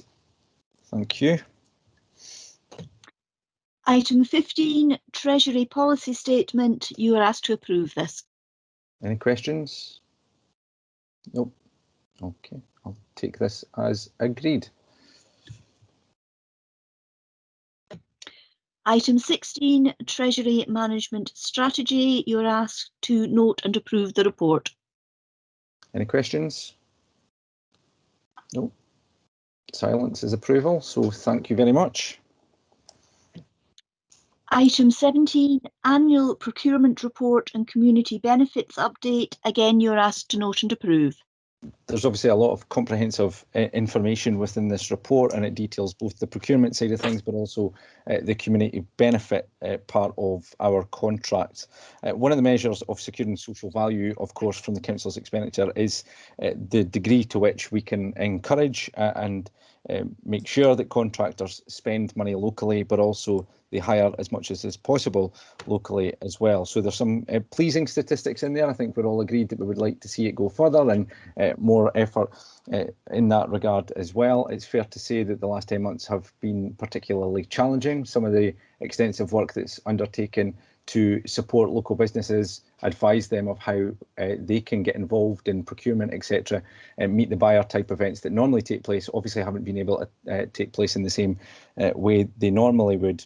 But I know that officers are as desperate as we are, and desperately keen, I should say, to make sure that we squeeze as much as we possibly can out of these contracts for the benefit of citizens of Dundee. Bailey Keenan, I can see you've got a motion, so can I firstly ask Committee Services to make sure that that is circulated and flashed on the screen, and I'll ask you to speak to that as well, Bailey Keenan, please. Okay. We'll get on the motion getting posted. Okay. The motion calls upon Council to look for officers to develop up a community wealth building strategy for the city, working with its partner agencies and anchor agencies within the city in the best interests of the city to try to deliver the maximum amount of spend and deliver the procurement and the community benefits that you talk about within the report. I mean, the report delivers somewhere in the region of about, I think it suggests about £14 million worth of community benefit. And we obviously spend considerable amounts of money out with the city. And I would like officers to look at how they best capture the money, spending it within the city. A community wealth building, I've sent leaders some details of the Labour Group's proposals on this, and happy to have that discussion at some time. I've obviously sent a paper to officers that to look to discuss that as well. And I noticed that in the interviews for Chief Exec, the incoming Chief Exec mentioned community wealth building within his pitch for the job. And of course, he's mentioned it a few times since. And I'm just looking for us to try to adopt that for the city, or that approach, or at least explore adopting that approach for the city, so as it tries to maximise the income and saves as many jobs within Dundee at this time as we can. That being the case, that you would work not just council trying to capture the jobs and keep them themselves. If there isn't an industry that or a builder of the size that can take some of the projects that we've got and deliver them, then I think we need to find a way to work with them so as that they can do that. so as that it spreads the money that the City Council's got over the city to deliver for it. There's a potential that this community wealth building approach delivers more than the city's deal can. North Ayrshire are obviously further on with this process than we are. They're looking to break down contracts so as that the bit that they can do themselves, they would do it themselves, and they would only bring in work and the aspects of that contract that they needed to purchase elsewhere.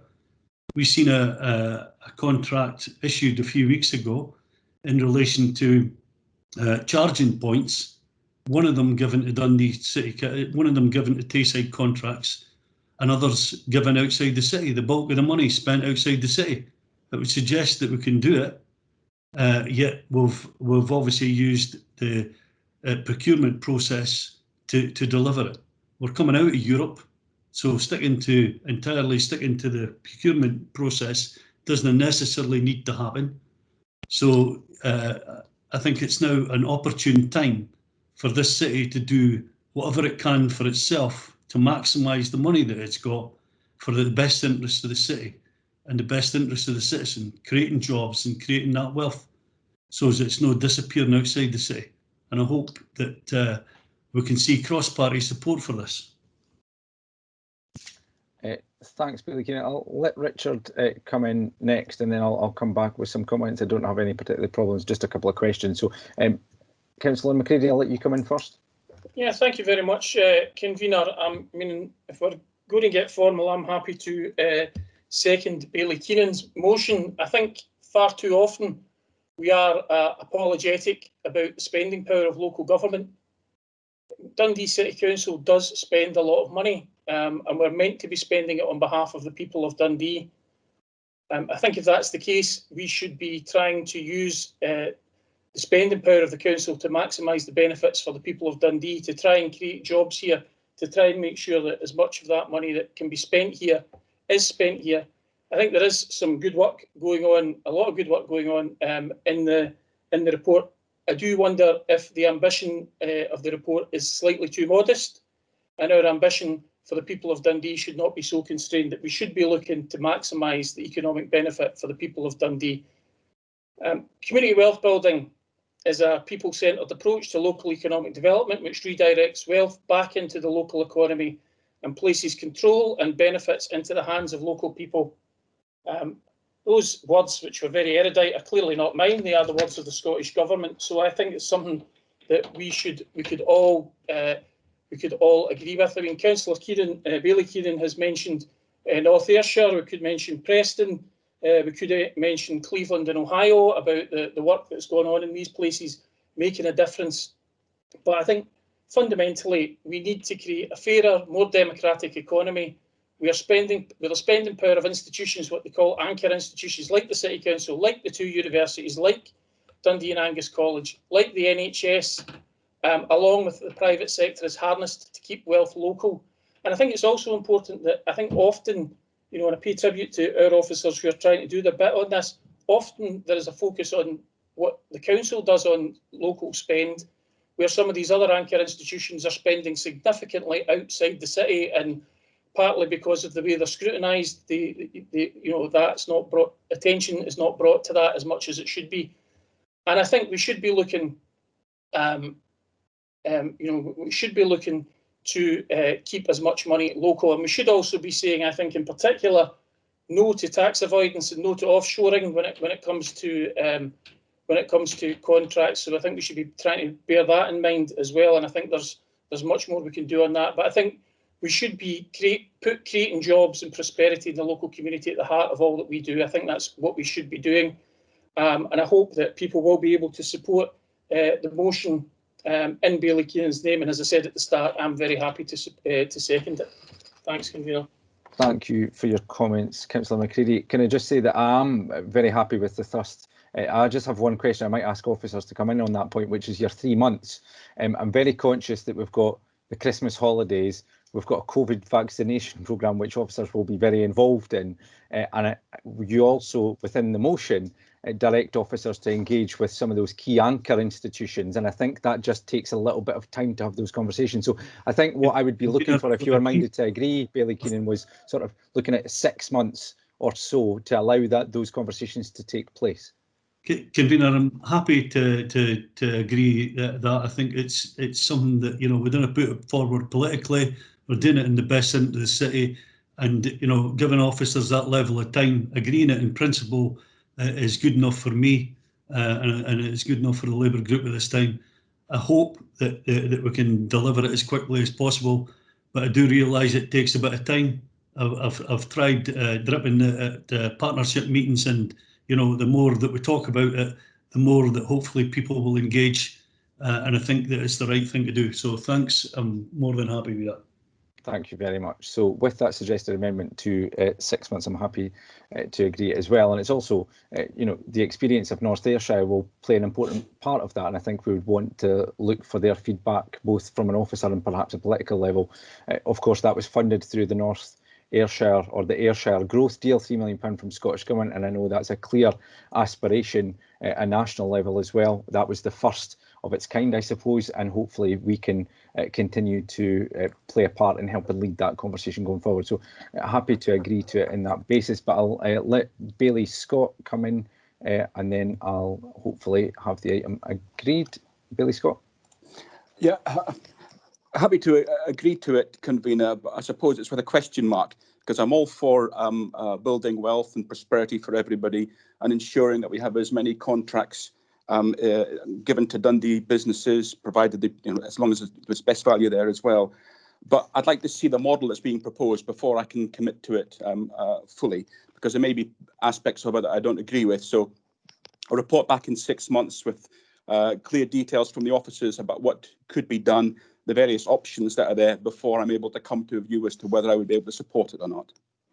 Okay, thank you very much for that, Bailey Scott. Of course, we are asking for a strategy document to come back, so that will contain the detail that you're looking for, and then obviously you can take the position at that point in time as appropriate.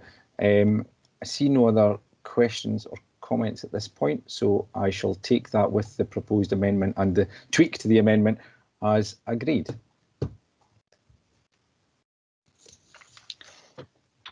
Items 18, 19 and 20 were dealt with on the 16th of November.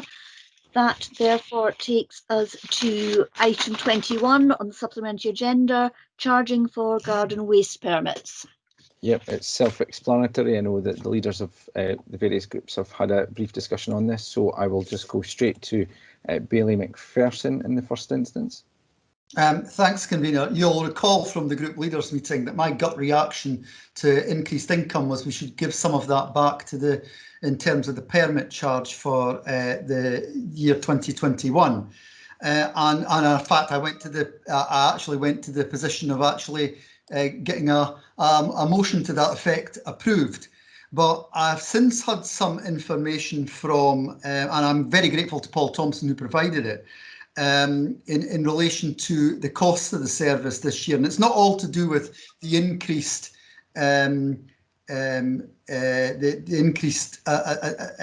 cost of the additional people who have signed up for a permit. Because my gut reaction to that was, well, there'll be an increased tonnage, but you'll be covering streets that you're covering anyway. But the point really is that part of it actually is the challenges around COVID in terms of vehicles and social distancing and such like. The bottom line on it, to cut to the chase, is that the number of routes is increased by 9, the number of vehicles is increased by 1, and that obviously comes at a cost. And I'm all in favour of responsible opposition, and so I'm going to be responsible, and I'm not going to move my motion for a decrease. In an ideal sense, to be honest, I was never in favour of the charge in the first place. Once it's in the base budget, getting rid of it, I think it requires budget time to put forward your alternatives when you can look at savings elsewhere if appropriate. The reason I said question, Convener, was I feel I would never have gone down this drill in terms of getting a motion and such like had 3.1 had more information in it. It just alludes to the offsetting of the additional income by increased costs. But having been given the detail, I feel it would have been really helpful if there'd been an appendix outlining these costs, because I think any reasonable person looking at them would have said, well, quite honestly, the charge has to stay as it is for 2021, given that. And I'm just really asking if officers would agree to where they make a comment about offsetting costs against income, that they give us a little bit more detail, because I think it just made the bland comment and didn't give any of the detail. I'm very grateful, I have to say, to Paul Thompson for giving that detail, because it convinced Councillor Duncan and I that it would not be really responsible to be moving a decrease of the charge at this particular time, something maybe for budget day. Thanks, Fraser, and can I welcome your mature opposition in that regard? Very much appreciated. As always. Yep. I did see Elaine Swerlane nodding away there, so I think, you know, officers have certainly heard the point that you're making, and we'll make sure that's reflected in future reports, because I think it's a valuable point you make, so we'll take that on board and make sure that we address it going forward. I'm happy to share that further breakdown with committee, so I can have that circulated, and apologies to Bailey McPherson, that level of detail should have been reflected in the report, and we'll bear that in mind for the future. Thanks, Elaine, much appreciated. Bailey Keenan. Yeah, just a comment. You know, obviously the officers have been busy today because they put the lighted matches below my fingernails to get me to be responsible as well. Making sure that I didn't put forward a motion. But what I will say is that you know, we put forward the budget proposal and pitched this collection at £10 and put forward at that time a balanced budget to do so. So there was a mechanism for the price to be lower. And the price, the figure that we've got outperforms its expectation, because its expectation was somewhere in the region of about 490,000, and we've got near 800,000. So I would have hoped that we'd have been in a position to sort of honour the agreement there that the former convener Craig Melville made, and that was to try to deliver something to the individuals of the city for their efforts in recycling it in the curb. Because you know, we've now got a great array of bins. We segregate at home glass, you know, plastics, metals, garden waste, and all the rest of it. And many people are paying for the garden waste collection, and you know, a number of people, it says within the report, pay for more than one bin. And I suppose, you know, I think that we should still have that ambition to deliver for somebody, or for individuals. It would be a good opportunity to deliver a strategy in relation to fuel poverty, because if we were able to take the £200,000 that's came in additional income, then it might have delivered £4.5 million worth of capital spend on energy efficient things like photovoltaic panels or whatever, that may well have went a long way to reducing fuel poverty, and the city would have had an asset that you know that would have paid for recycling, so that there would have been something back in return to the city. So I hope that officers can try to take that on board. And if I can make another constructive comment, that I hope that we get to a position where if people are no longer going to use the brown bin, that we collect them in and collect in the maximum amount of it, and perhaps we can just get people to sign up for the brown bin with their council tax and do away with the need for a permit scheme that seems to be a costly exercise. And if there's a mechanism to cut out that particular cost, then I think we should look to take it. Thanks, Bailey Keenan. I think you've made that point a number of times, and I could see Elaine again scribbling a note there, so I'm sure that point's been taken back. So thanks for your input there. And Bailey Scott. Sorry, Convener, the things I was wanting to say have been mentioned already. I missed the last conveners meeting where it seems there was a proposal cooked up and you decided on what was to be done in relation to this item by the sounds of it. But if there's an opportunity at some stage in the future for the costs to be reduced for the brown bin, I think that would be a welcome thing. But when we're faced with such a huge budget deficit at the moment, I don't think this is the time to do that. And I would reiterate the point that Bailey Keenan made as well. Some of our streets are aligned with brown bins that have been sitting there all year since the charge was introduced, haven't been collected. Some of them have got garden waste in where people haven't signed up for the permit. It's been sitting all this time. Others were emptied, but now people are just dropping general waste in them as they go past, and some of them are reaming over with other stuff other than just garden waste. So if I know there are priorities and this sort of work isn't being done at the moment, but if it could be collected as soon as, that would be quite helpful. Thanks for your comment there, Bailey Scott. Just to reassure you, there was no plan concocted at the leader meeting that you missed. There was a brief discussion on this, and then I believe that Bailey McPherson, Bailey Keenan had follow-up conversations with officers that I was not involved in. So I can assure you there was no plan concocted in advance of that. Just to give you very much clarification. Thanks for all your comments so far. I accept the points that have been made. Clearly, we find ourselves in a very difficult financial position, and right now every pound is a prisoner, and we need to make sure that we're making best use of the resource. There is a slight degree of I suppose, amusement is the wrong word, but if we underperformed, we would be duly criticised, and now we're overperforming in terms of the percentage that's coming in. We're also duly criticised, but I think your points are all well made, and officers, I can see, have been taking notes on those. So thank you very much for your comments, and I will take that as this item agreed.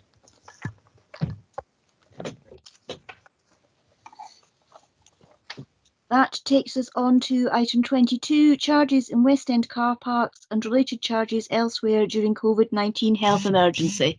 Ordinarily, I'd say the floor is yours, Bailey McPherson, but the screen is yours, I suppose, in these circumstances. Absolutely. Well, thank you, Convener.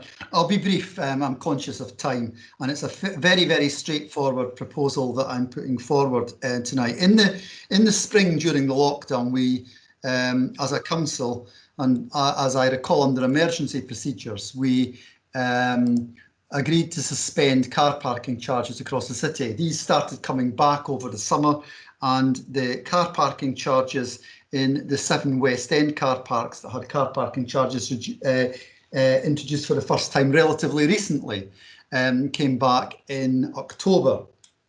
The point essentially is this, that the car parks in the West End are in a slightly unique position, in the sense that they are in a residential area where there is no permit scheme whatsoever. And thanks, Tracy, for sharing the amendment. The point fundamentally is this: the First Minister regularly, and quite rightly, I might add, encourages people to work from home where possible. And we've got a situation, whilst we're in level 3 COVID restrictions, that we are actually charging people for the privilege of working from home. I was speaking to a resident who happens to live next to the Union Place car park, which is Union Place North is one of them on the list in my motion. And he was saying that if he was working at his place of employment, he would be able to park in a free car park provided by his employer. He's actually having to pay for the privilege of working from home during the COVID emergency. And I've had numerous complaints at various of the car parks. Now, I have put into, so what I'm essentially saying is that as long as the Scottish Government's position is that we should be working from home where possible during the COVID-19 health emergency, we should, where there is a car park substantially in a residential area, not be making car parking charges, which is effectively going against the Scottish Government's own guidance in terms of working from home.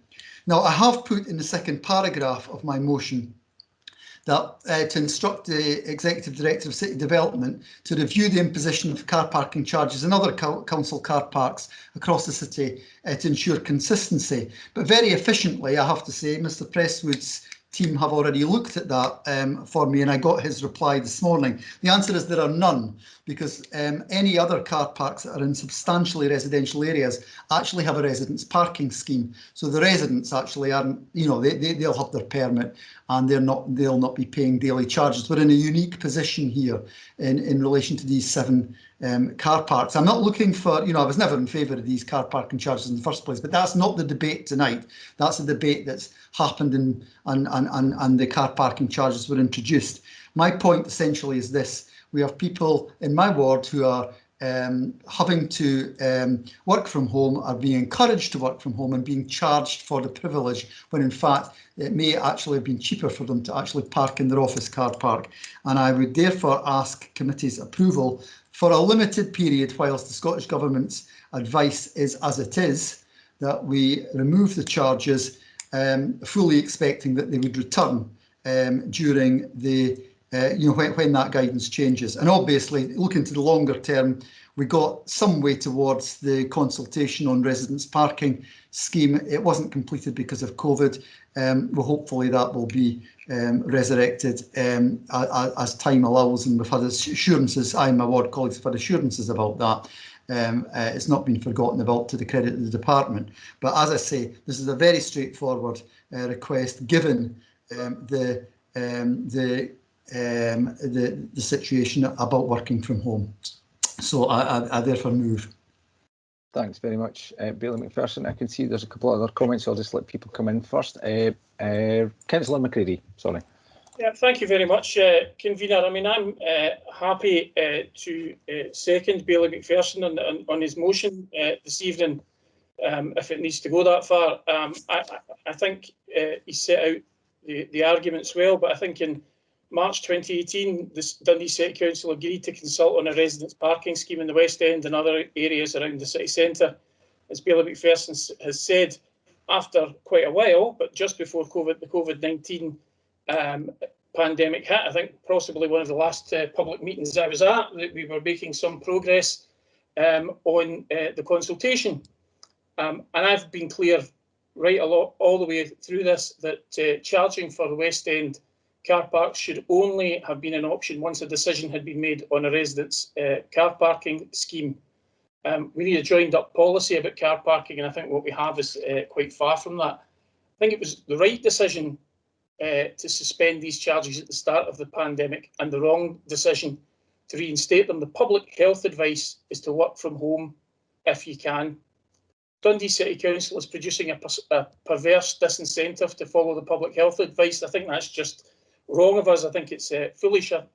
I've had residents telling me that it will cost them several £100s a year to park in out the West End as a result of these charges, and the result of there being no joined up thinking and no residence parking scheme. So, like Bailey McPherson, I welcome the news that we've had that this is something that the department is continuing to look at. I think that's welcome. I think I understand COVID-19 has an impact on when that consultation can be finished, but I think the message is loud and clear. I think from me, and don't want to speak for any of my ward colleagues, but certainly I think possibly from Bailey McPherson there, that we want that to happen sooner rather than later. So I think fundamentally, I think these charges in the West End should be suspended. I think we have a duty to support the public health advice. I think if any of us were going against the public health advice, there would be rightly concern about that. And I think we should be making it easy for people to work from home at this time, and not creating an incentive for them to go to work. So on that basis, I'll be supporting Bailey McPherson's motion, and happy to second it. Convener, thanks very much. Thanks very much, Councillor McCready. Councillor Hay. Thank you, Convener. I'm happy to support both Bailey McPherson and Councillor McCready in their motion. The part of the West End which they're talking about in the West End Lanes area has had a long history of parking problems for residents for many, many years. And obviously this is due to the high density of population in these narrow West End lanes and the proximity to the university and the city centre. I believe now, as and on previous occasions, and I agree with both Bailey McPherson and Councillor McCready, that any charges in these car parks should be linked to a residence parking scheme. It's difficult always to say something different when two other people have spoken before you, but anyway. But I think it's quite right to bring this to the committee now, with many local residents having to work from home during the pandemic. And I do feel it's only fair and right not to charge residents for parking while the pandemic is ongoing. So I would urge the committee to support this motion. Thank you. Thank you very much. I'll let my colleague, Councillor Flynn, in just a moment. And again, I understand the thrust of why you've brought this to committee for consideration as well. And there are some valid points that you're making as well. I'm also conscious of some of the other items we've discussed earlier today, and the fact that I've also had representations from those that pay for parking permits to say that they don't feel that they should be paying for their parking permits at this point in time for the very reasons that have been outlined. I don't think that there is an easy solution actually in some ways, because the motion is constructed in terms of the Scottish Government advice. I anticipate that the advice for quite a period of time will continue to be to work from home. So we could be looking well into the latter half of next year, perhaps, before that advice changes, if then. And I'm very conscious that we do have a £4.5 million black hole in our budget at this time as well. And the issue of equity, and I know the point that you've already made, Baillie McPherson, but I think there are other calls that could argue a similar point in terms of some of the existing schemes in terms of a rebate as well. But I'm also conscious of, I've looked to some other city authorities as well. We were actually the last to reintroduce our charges for some of the reasons that have been mentioned. Edinburgh and Glasgow, I think, it were June and perhaps the start of July, for example. And so looking across practice across the whole of Scotland, I think we've been consistent, and actually we've been far more generous in the sense that we've delayed as far as was possible the reintroduction of those charges. But I know that my colleague and the convener of City Development wants to come in. So Councillor Flynn, Mark. Thanks, Convener. I think you probably touched on much of what I was going to say anyway. Well, I think I'm going to go back to what Baillie McPherson said with regards to going back to the 3rd of April when we actually introduced, through emergency powers, and the group leaders were aware of this, we froze basically car parking charges because there was a lockdown, and the government advice was everybody stay at home and don't do anything. And we took a considerate approach to help individuals out, both in the health service, the government parking facilities, and also people not to be worried if they did get COVID, because we didn't actually know what COVID was going to be like, to be completely honest. And there could have been situations where there was people worrying in their homes of having to get out and move their cars just in case. So whether it was on street or off street, that's what the decision was made. And it was to support people within the city, not having them being worried about it. And then we brought the actual car parking charges back, I think mid-July, if I remember correctly. The city centre, Broughty Ferry, multi-storey car parks came back mid-August, and we didn't bring them back in the West End until mid to late October, from memory. I think that was a lockdown back in March. We're not in a lockdown. We changed to the level version of the 5-level system on the beginning of November, and we're on level 3 at the moment. It's a government advice and guidance to work from home. They're not being told to work from home, so we're not breaking any government guidance or anything. I think in the quote in the paper I read was, we're flying in the face of the government advice. I don't think we are. I think we're actually being sensible with our local authority. We're being calculated with regards to what we have to do, because as the convener just mentioned, we are in a serious financial situation at the current time. We haven't recovered, as I'm aware, much of anything of the parking charges we've lost in the lockdown period. People are going back to work. People do work from home, but they can't park. There's plenty of parking spaces around the area, and we've actually put the parking charges on to the car parks within the West End. Why it's just the West End and not the whole city straight from the beginning, I'm quite confused with this Liberal Democratic policy, or just the West End policy. I'll have to get a bit of clarity on that, possibly. I know you've actually asked to get an urgent review, but I think if it's going to be a party policy, then let's hear it. I think going forward, I think we've got to review where we are and don't get confused with the West End and the parking permits situation with residential parking. Residential parking was paused again because of COVID, because proper consultation couldn't be done. That will continue when the officers are safe to go out and do the consultation. I think that's been, I think most elected members have been informed of this. That's the current situation.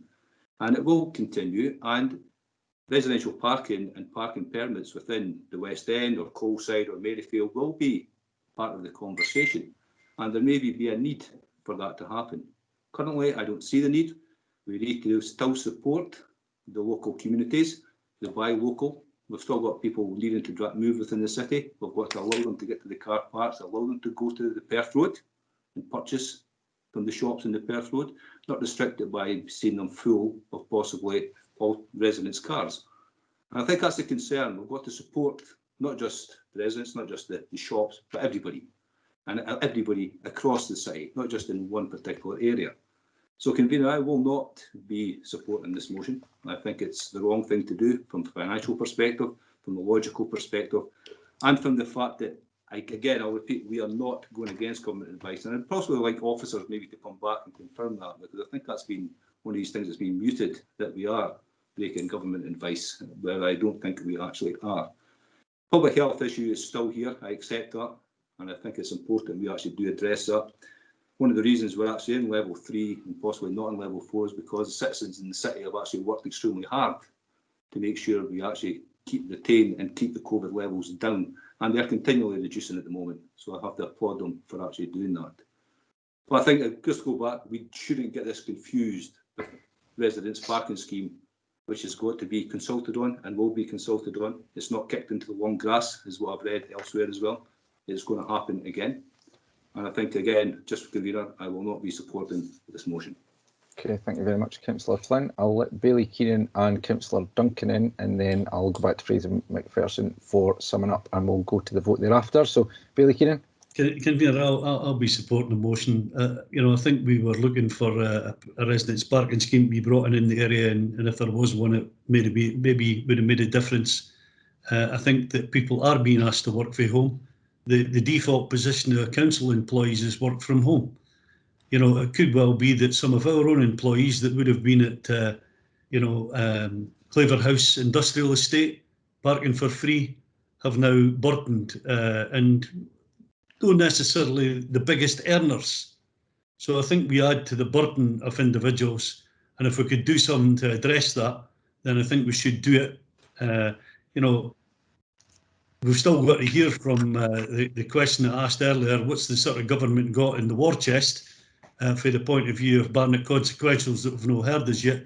And we've still got to address quite a number of other loss of income issues. So, you know, adding to that slightly doesn't particularly concern me. And I think we need to do the right thing for the residents. And it isn't just the West End within the motion. It takes into account other areas of the city. Thanks, Billy Keenan. Councillor Duncan. Thanks, Convener. Excuse me. Two things really to clarify. I think we're all aware that the Scottish Government is not ordering people to work at home. There's no dispute about that. But this sort of policy certainly diverges from what the Scottish Government would like us to do, which is to work at home insofar as possible. That's point one. The second one, there was a question around is this a Liberal Democrat policy? Why doesn't it extend to the entire city? I think Bailey McPherson already answered that point. I was certainly listening to what he said, and it's got to do with the availability or otherwise of residents' parking schemes. So that's why this motion's before you tonight. Thanks very much, Councillor Duncan. Fraser, I'll just go back to you for summing up. Yeah, clearly I'm disappointed. I'm quite frankly, I'm firstly disappointed that Councillor Flynn just simply hasn't understood that point that Councillor Duncan has made so eloquently there. The bottom line on this is this. These 7 car parks are in substantially residential areas, and they're the only ones in substantially residential areas that do not have a residence parking scheme. And may I remind you that we agreed to consult on a residence parking scheme in 2018, and we just kick-started the process at the start of the current year. Had we shifted on a little bit faster, we might not have been in this position, because residents would have, as they do in other areas that are substantially residential, have access to a residence parking permit. It is self-evident that the advice, and as Councillor Duncan correctly and others correctly said there, it is only advice, but the advice is to work from home where possible, and it does strike me as self-evidently wrong that we are putting a charge in the way as a disincentive for that to happen. So I'll not go any further. We've given this a good airing, and I dare say, Convener, you'll want to go to the vote. Thank you, Bailey McPherson. Yeah, we'll just go to the vote. So Tracy, over to you. First of all, I take it, convener, that you're moving the amendment. Yes, sorry, and seconded by Councillor Flynn. Right, okay. Right, so the motion by Bailey McPherson, seconded by Councillor Macready, is as circulated by Bailey McPherson. The amendment by the convener and seconded by Councillor Flynn is to maintain the current charges. Convener. Amendment. Deputy Lord Provost Campbell. Amendment. Councillor Cadell.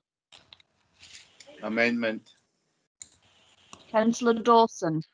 The amendment. Councillor Flynn.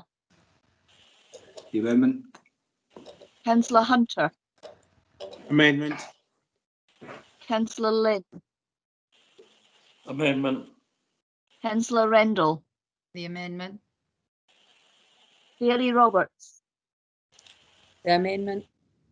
Councillor Rome. The amendment. Councillor Ross. The amendment. Bailey Sawyer. Amendment. Councillor Short.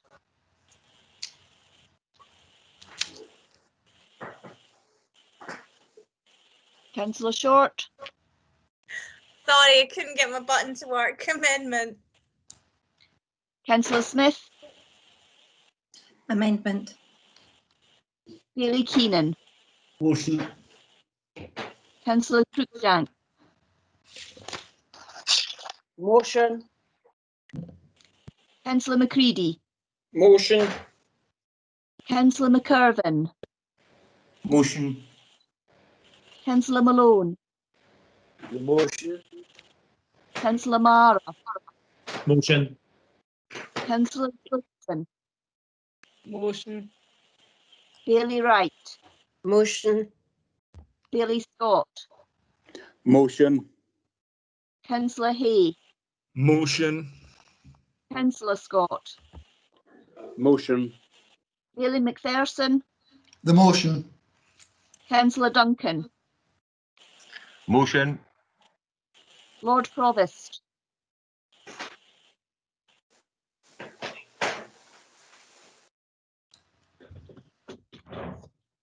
Lord Provost.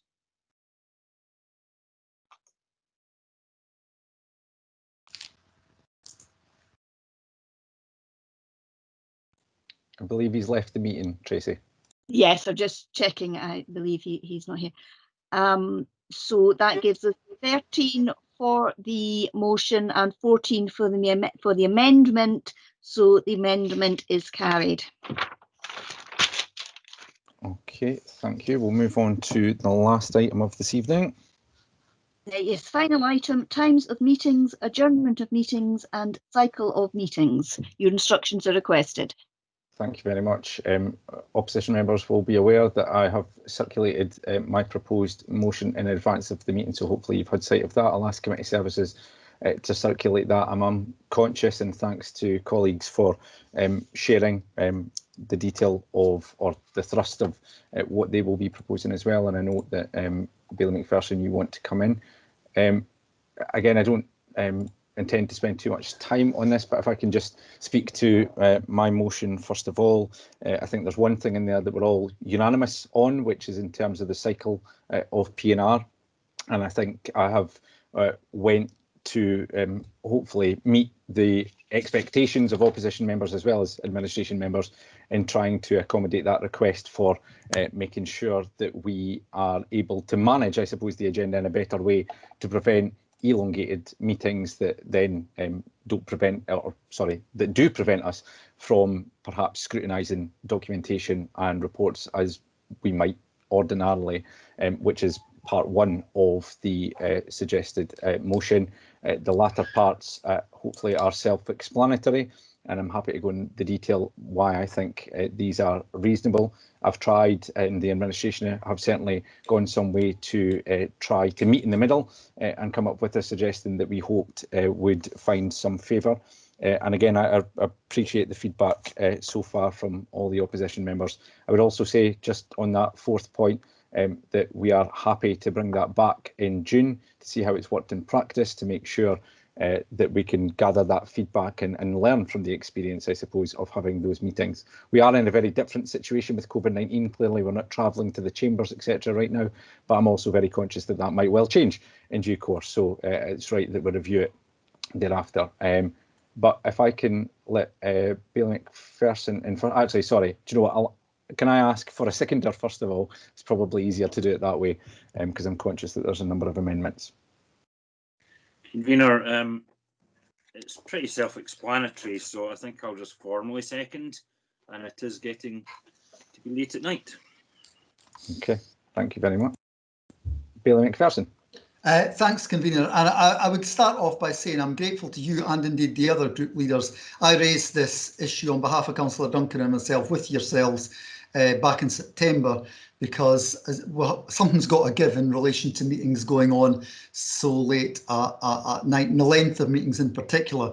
And I would say that we agree on the substantive thing, and the substantive thing is having the P&R committees on every cycle of service committees. We had a slightly different idea of effectively putting P&R on a standalone Monday, but that's neither here nor there in a way. The principle of this is a good one, to have shorter P&R agendas by having P&R more often, and I think we can all agree on that.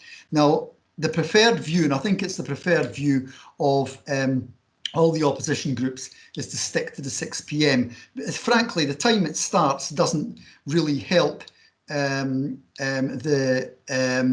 length of the meeting, whereas the P&R cycles certainly helps the length of the meeting. And the concern I think we all have is for people who have day jobs and may finish at 5 o'clock. And we're conscious of the fact the administration want to move the start time to 5 o'clock. My amendment, therefore, doesn't propose 6 o'clock. It tries to meet everybody halfway and suggest 5:30. I don't know if my amendment needs to be circulated because it's the same as yours, Convener, except instead of 5 o'clock, it reads 5:30. And the reason for proposing 5:30 is recognising the administration group's desire to go to 5 o'clock. I thought, as this shouldn't really be a party political issue, I think this is just about the good management of Dundee City Council committees. I would be proposing, Councillor Duncan and I would be proposing to move to 5:30 as a compromise.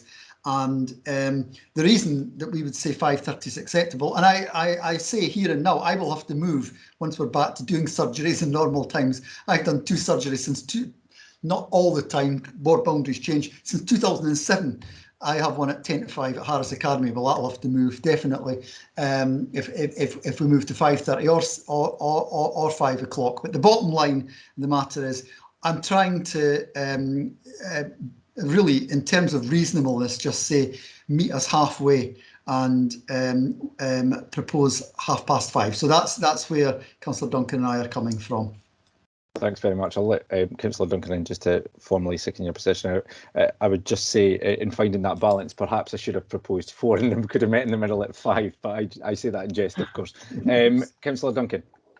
Thanks, Convener. And really just reiterate a lot of Bailey McPherson's comments and to place on record that, you know, really quite pleased that the administration have been so cooperative and willing to try and find solutions about this issue. So thanks for that. And really all that Bailey McPherson and I are trying to do is really offer a kind of halfway house solution, 5:30, and one aspect of going for that time would be to enable, particularly when we get back to the more normal way of doing things, of members of the public, deputations and so forth, being able to actually attend our meetings, which is very, very important.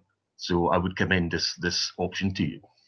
Thanks very much, Councillor Duncan. And I think the reality is we could probably have 29 versions of what good looks like, and I think that's just the difficulty of having these types of conversation, of course. Bailey Scott.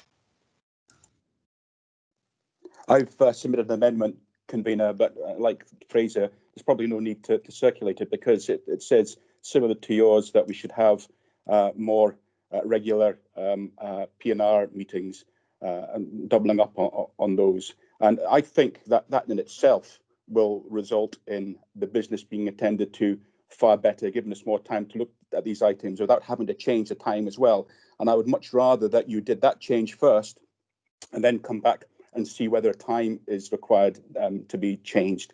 But my motion says to retain the existing time at 6 o'clock. Now, changing to 5 doesn't really present any difficulties to my group because both Philip and I have flexible working. Donald's retired. But I'm thinking for those councillors who maybe aren't as flexible in their workplace as we are and will find a 5 o'clock start difficult. I'm also thinking of future councillors who might find that type of start and time an impediment on their ability to stand for election, and also the difficulty deputations will have in having to finish work and to get down to the council chambers or home to their iPad, if that's still the case, to be able to put forward a deputation. My concern is, Convener, that when you do a review, you tend not to go back to what it was before. A review will always change it even further. And from the exchange of emails we've had over this, it does seem that the prevailing view in your group is to move towards daytime meetings, which I think would be a wholly retrograde step. So I would much rather change the frequency of the P&R committee, see how that goes, and leave the start time at 6 o'clock for the reasons that I've said. Thanks very much. And I can see Councillor Hay is the second. So Councillor Hay. Thank you, Convener. I agree with all that, of course, that Councillor Scott says, and I'm quite happy to second him in his amendment. I do think it is really important that we do maintain evening meetings, and really the reason is that it allows a lot of people to be elected councillors who otherwise wouldn't have the opportunity to do so. And as both Bailey McPherson has pointed out and Bailey Scott, it's not everybody that can finish their work in time to be at these meetings if they're to start at 5 or 5:30. Many people don't finish to 5 or 5:30, and whether they have to go home and get online to take part in the meeting, or whether they have to come down to the chamber, it's a struggle for them. And also the other thing is that by having evening meetings, you're allowing a greater spread of people that can actually be elected councillors from all sorts of public life, all sorts of walks of life, and therefore it gives a greater variety of view on the council and a greater deal of experience from all walks of life. And I think I agree with you in the sense that there should be all extra P&R meetings which will reduce the actual agenda on these. So anyway, I would like to second Bailey Scott, and I would urge the committee to support our amendment. Thank you. Thanks very much, Councillor Hay. And Bailey Keenan, you wanted to come in as well. Yeah, just to say, I would be happy with 6 or 5:30. 6 would obviously suit better. 5:30 would be a compromise that I think that we could live with. I would hope that in the season of goodwill that we don't have to push this to a vote, and that we could agree that, given that there has been tremendous cooperation from all political groups right through this pandemic, and to set it at the year end on a sour note, I don't think is the way forward. The Chief Executive tonight made reference to the partnership work in the council, and I think that that's all down to when it's been the right time to do it. Then there has been the level of agreement that we need to make sure that the business is dealt with. There has to be good scrutiny, and the time has been a bit of an issue on that. But however, 5:30 does pose a problem, and I would say that we need to take into account, and I obviously discussed this with the Lord Provost, who over the years has given myself good advice, and I know that he's given others the similar advice. The day job matters, and if you've got a job, good. And if you're obviously going to be looking for a job as a councillor, it makes it a bit more difficult when you tell them the commitment that you've got. Our group meet with a lot of daytime committees. The other day we were at a licensing committee that went on from 10 o'clock to 1 o'clock and was only aborted because Police Scotland communications went down, or it would have went on way past that. That's a tremendous commitment for somebody that has a day job. And it's a tremendous commitment by their employer to allow them that level of time. And, you know, to burden again that earlier start, you know, poses a difficulty for some people. So, you know, do they decide that, you know, well, I better do the right thing by my employer, and think about my commitment at the daytime meeting that doesn't necessarily need me to be there to be quorum, but I feel committed to the city, so I'll be there. So I'm asking you to accept 5:30, and let's end the note on the year end on a good note rather than a sour note of imposing something that doesn't meet with the approval of all councillors. Thanks, Councillor Keenan. I'll come back on your specific points, but I'll give the final contribution to Charlie Malone, and then I'll just respond to your points there. Councillor Malone.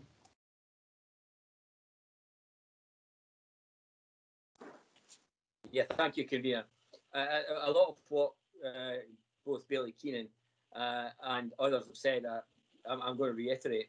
I think that to introduce this now is actually not in keeping with conversations we've had previously. In many cases, people will have already negotiated with their employer a period of absence from their daytime duties in order to take part, as Councillor Keenan said, in things like the licensing board. Now, obviously, it's not just the individual councillor that's affected, but it's the organisation who are giving up that time. It's also the stakeholders that are affected by any kind of adjustment of where we go going forward. And I can give my own example. Already the timetable has been set for next term, and unlike others, the timetable allows us to work to 6 o'clock. Now, I'm not making a special case of myself. I can go back to a very reasonable employer and renegotiate the time, but it does put pressure. It does ask for my employer to have an even greater sense of generosity when it comes to supporting the civic work we do. And I just think that what we've done is not considered the other people that are affected by this. It's not just about councillors. It's about work colleagues that might have to step in and cover for your absence. It's about other people that are affected by the decisions. And it's also about family.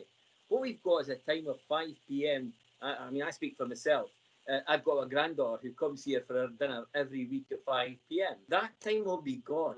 I think it's understandable that people have meals with their family at 5 p.m. before they rush off to chambers, etc. So I just think that some kind of flexibility, some kind of give and take, allow people to have as normal a life as possible, but actually to reward those employers who actually bear the brunt and bear the cost of allowing us to participate in civic engagement. Okay, thank you very much, Councillor Malone. We'll just move to the vote in a moment, and I'll ask officers just to set that out, because obviously we've got 3 proposals in front of us. Can I just say that I always go into these conversations looking for that compromise position, and 5 p.m. was never proposed because it was necessarily the preference of the administration group. Actually, what we tried to do was to take into consideration the points that have been made. And it isn't purely about the length of meetings. In actual fact, the length of the meetings and the consideration is secondary to this. There's another aspect, and actually Councillor Malone hit the nail on the head when he says there are other people involved here. It isn't just about councillors, it's also about council staff as well who support these meetings.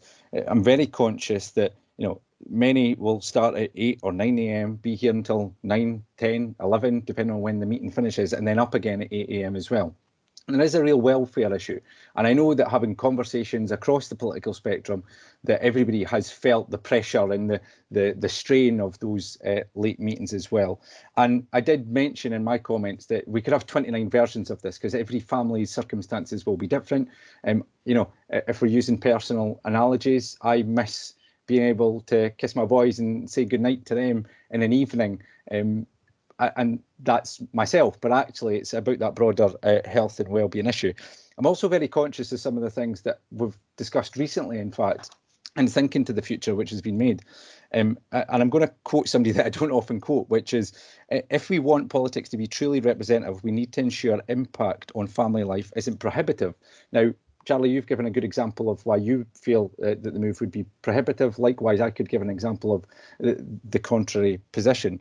And even, you know, within the last week, Councillor Mara's sister referenced the fact evening meetings were one of the contributory factors to MSPs, in particular with young children, having a challenge in terms of being able to perform their role. And again, another person I don't often quote, Murdo Fraser, wrote a piece in the Scotsman, Scottish Parliament is losing talent to MSPs because it's not family friendly, and I think that goes the same for council. It's no different. So there are other reasons here rather than just purely about the length of time we spend talking about committees. It's about health and well-being, both of us, but also of officers and staff as well. And that's partly the reason that we're bringing the suggested change forward.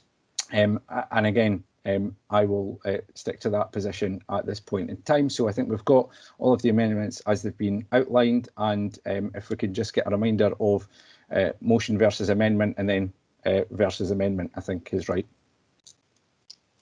Thank you, Convener. The committee have unanimously agreed that there should be an additional meeting of the Policy and Resources Committee each committee cycle. The options which are open to the committee to decide upon tonight are that committee meetings should begin at 5 p.m, 5:30 p.m. and 6 p.m.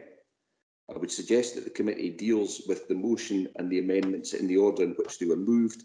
So the first vote would be on the motion 5 p.m. and the amendment 5:30 p.m. Okay, thank you for that clarification. And we'll just go to the vote. Okay, so the motion by yourself, seconded by Bailey Sawyers, is for the 5 o'clock start. The amendment by Bailey McPherson, seconded by Councillor Duncan, is for a 5:30 start. Convener. Motion. Deputy Lord Provost Campbell. Motion. Councillor Cadell. Motion. Councillor Dawson. The motion. Councillor Flynn. Motion. Councillor Hunter. Motion. Councillor Lynn. Motion. Councillor Rendell. Motion.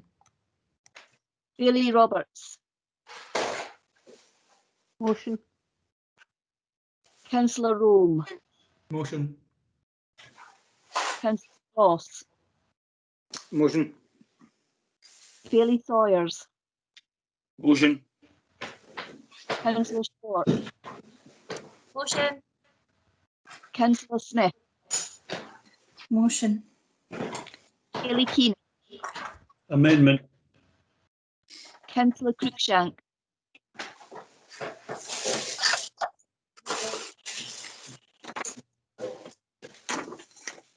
Councillor Cruikshank. Amendment. Thank you. Councillor McCready. Excuse me, amendment. Councillor McCurvin. Amendment. Councillor Malone.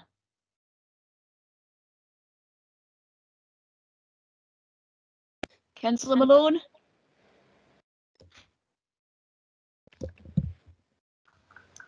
The amendment. Councillor Mara. Amendment. Councillor Richardson. Amendment. Bailey Wright. Amendment. Bailey Scott. Amendment. Councillor Hay. Amendment. Councillor Scott. Amendment. Bailey McPherson. The amendment. Councillor Duncan. Amendment. There are 14 for the motion and 13 for the amendment. So now go to the second vote, which is the motion by the convener, seconded by Bailey Sawyers, is for this 5 o'clock start, and the amendment by Bailey Scott, seconded by Councillor Hay, to maintain the current meeting time of 6 p.m. Convener. Motion. Deputy Campbell. Motion. Councillor Cadell. Motion. Councillor Dawson. The motion. Councillor Flynn. Motion. Councillor Hunter. Motion. Councillor Lynn. Motion. Councillor Rendell. Motion. Bailey Roberts. Motion. Councillor Rome. Motion. Councillor Ross. Motion. Bailey Sawyers.